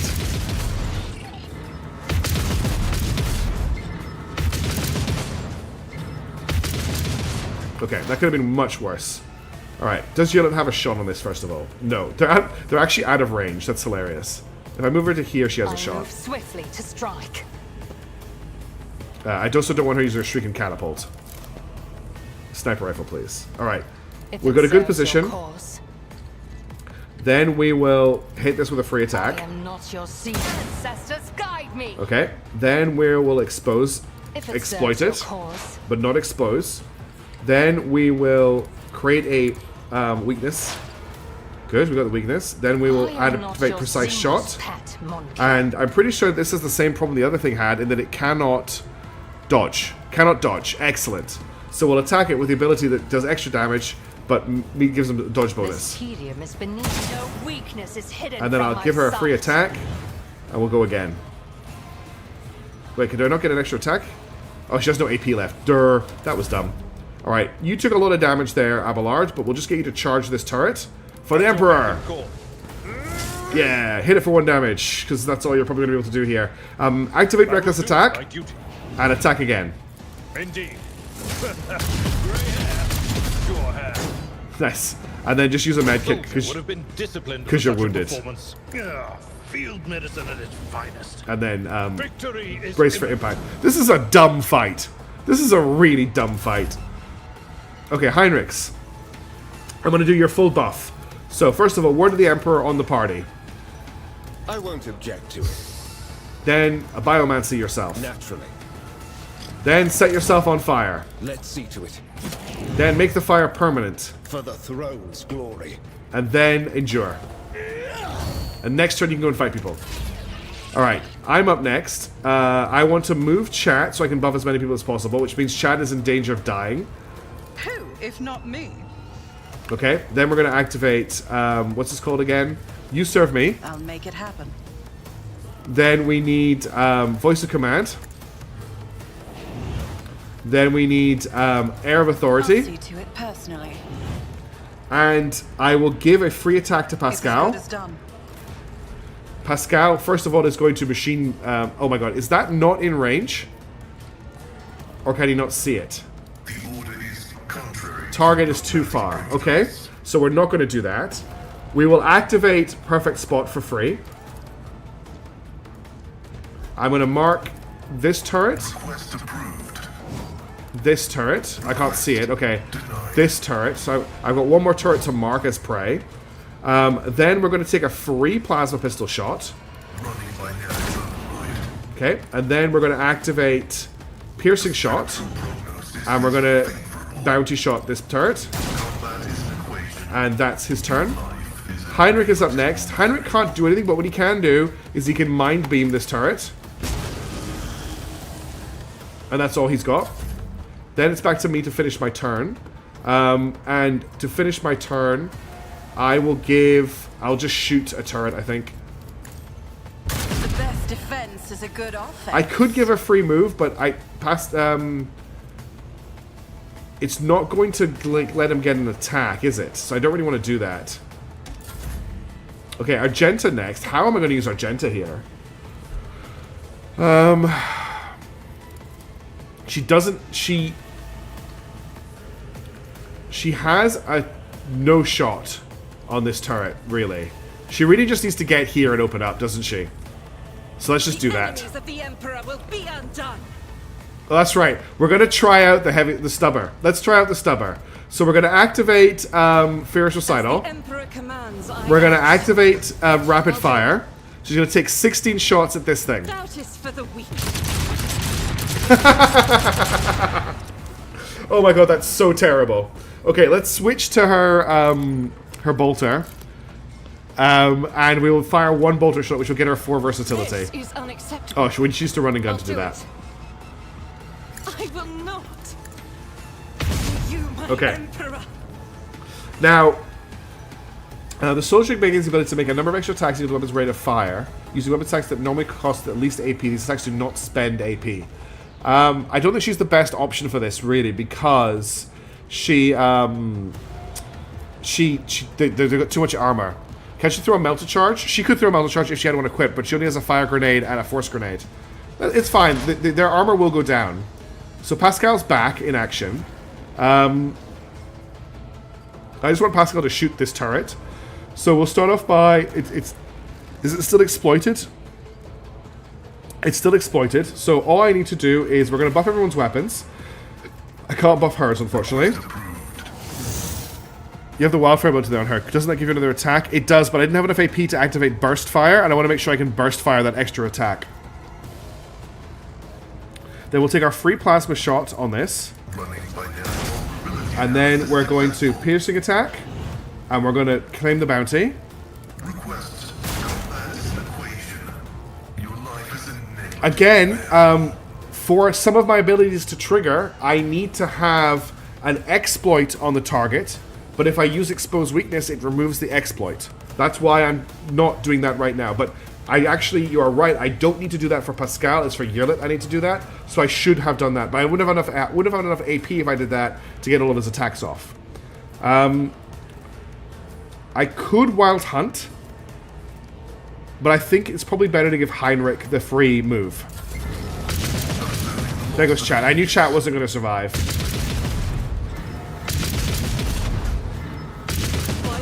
Okay, I'm also dead. Okay, Abelard, can you finish this thing off? At your beck and Excellent. And then charge this one. it will be done. We'll check it on the next thing. I thought I needed more stuff to do that. That's everything you can do. So just brace for impact and endure. Do my duty. Okay, Heinrich's is up next. We can run Heinrich to here. And then I'm going to activate Reckless Abandon. Which will almost kill him. And then we're going to stab this. We're not close enough to stab it.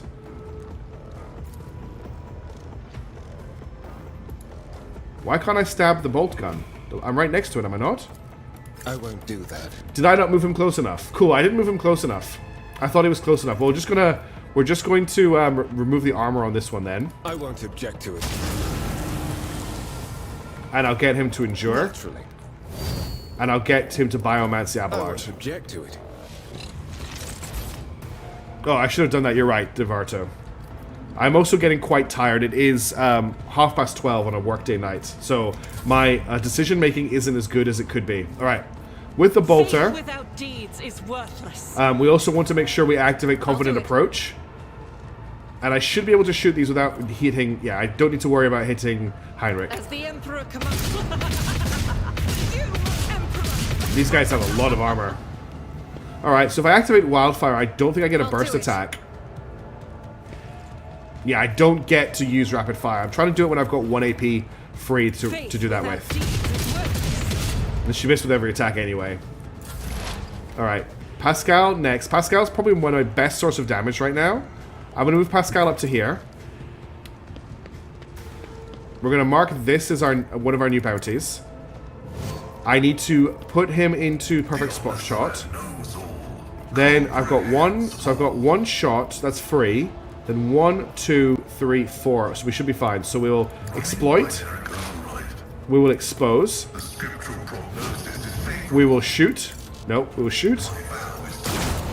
Then we will piercing shot. And then we will claim the bounty. Okay, damage is very low. Heinrich is dead. Those who sacrifice for the Imperium. This is not going well, folks. Okay, we're going to activate Reckless Strike. Beck and call. And then I'm going to hit this thing as hard as I can. I think I'm going to activate Daring Breach as well. We don't need to activate Reckless Rush, so that's just an MP bonus. Yeah. Victory is imminent. Target must crush. Who thought that was a good idea? Okay, I think I'm going to activate... A soldier would have been disciplined for I think such a I'm going to performance. activate Daring Breach here. No matter the And we're just going to chainsword this thing as much as we can. Hey, Lena Box, how's it going? We're fighting turrets right now. At your And I'm very tired. Oh dear. An exemplary strike. I'm not interested. It will be done. Target well struck. Lesson learned. Let's go, Abelard. Keep hitting that turret. Yeah, for like no damage every time. Okay, I've got a feeling this might be a wipe. Okay, Argenta's up again. So I guess we just keep shooting. There's not much else we can really do. What I'm going to do, actually, we're going to medkit Pascal. Because Pascal is all of our damage right now. As the Emperor commands, We'll reload. I've got enough for a burst fire and this shot. Could do with her not missing so much, though. That would be good. Okay, Pascal is up. Again, we will exploit. Expose. Free plasma shot. And then we'll activate piercing attack. And we will offhand. Jeez.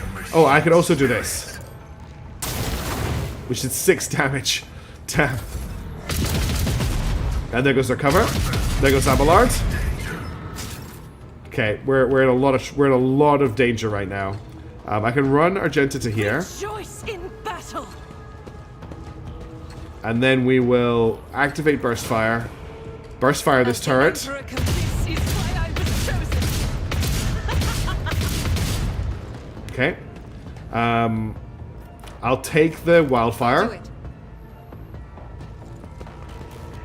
She hasn't got any shots left with the wildfire. Okay, we'll throw a fire grenade. Because the gun's out of ammo. Okay, we'll get you into cover here. I can't bring him back. I wanted to put him in cover here. He can't get there. So I'm going to have to put him in cover here. Activate calculated fury algorithm. Alright, and then I'm going to expose. Sorry, analyze. Expose. Free plasma shot. And then we'll take the piercing attack. We'll fire the offhand. And then we'll attempt the machine communion.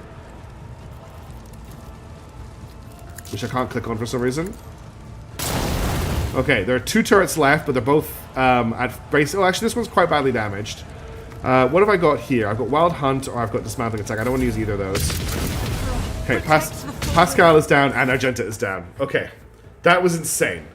I wish my turrets were this effective in the last stat. Yes, we just got owned by those turrets. This has been a hard stream of fighting robots. But it is now almost 1 a.m. and I really need to get to sleep. So even though, thanks Peter, even though it is a sad moment to end the stream on, I can't afford to give that another try just now. So we're going to have to pick up and do that fight next time. We fought a lot of robots this stream and it's been pretty hard. Oh, thank you for following Lena Box. I'm sorry you only got to the end of the stream, but I appreciate you being here. I hope you like what you find. I'm also on YouTube. I'm playing Xenonauts 2, Unicorn Overlord, and what was the other one? Terra Invicta. I can't remember when you're getting wrecked by Delph turrets. At least you end up with the glorious Imperial turrets. And I think the Imperial turrets might be harder. Anyway, I need to get some sleep. I will be back. I'm experimenting with the idea of doing another stream this weekend, so we'll see how I go. We'll see how tired I am on Saturday morning, which will be Friday evening for you Americans. But until then, I really need to get some sleep. I don't know, Pillong. I don't seem to be able to get through their armor at all. Also, it's just the what makes it hard is the lack of cover. We'll think about it for next time. I really need to get some sleep. So have a great day. Thanks for tuning in, and I'll catch you next video. Yes, Windplanks, you are very, very late. I'm so sorry. Thank you for tuning in, everybody. You rock. I'll catch you later. Ciao.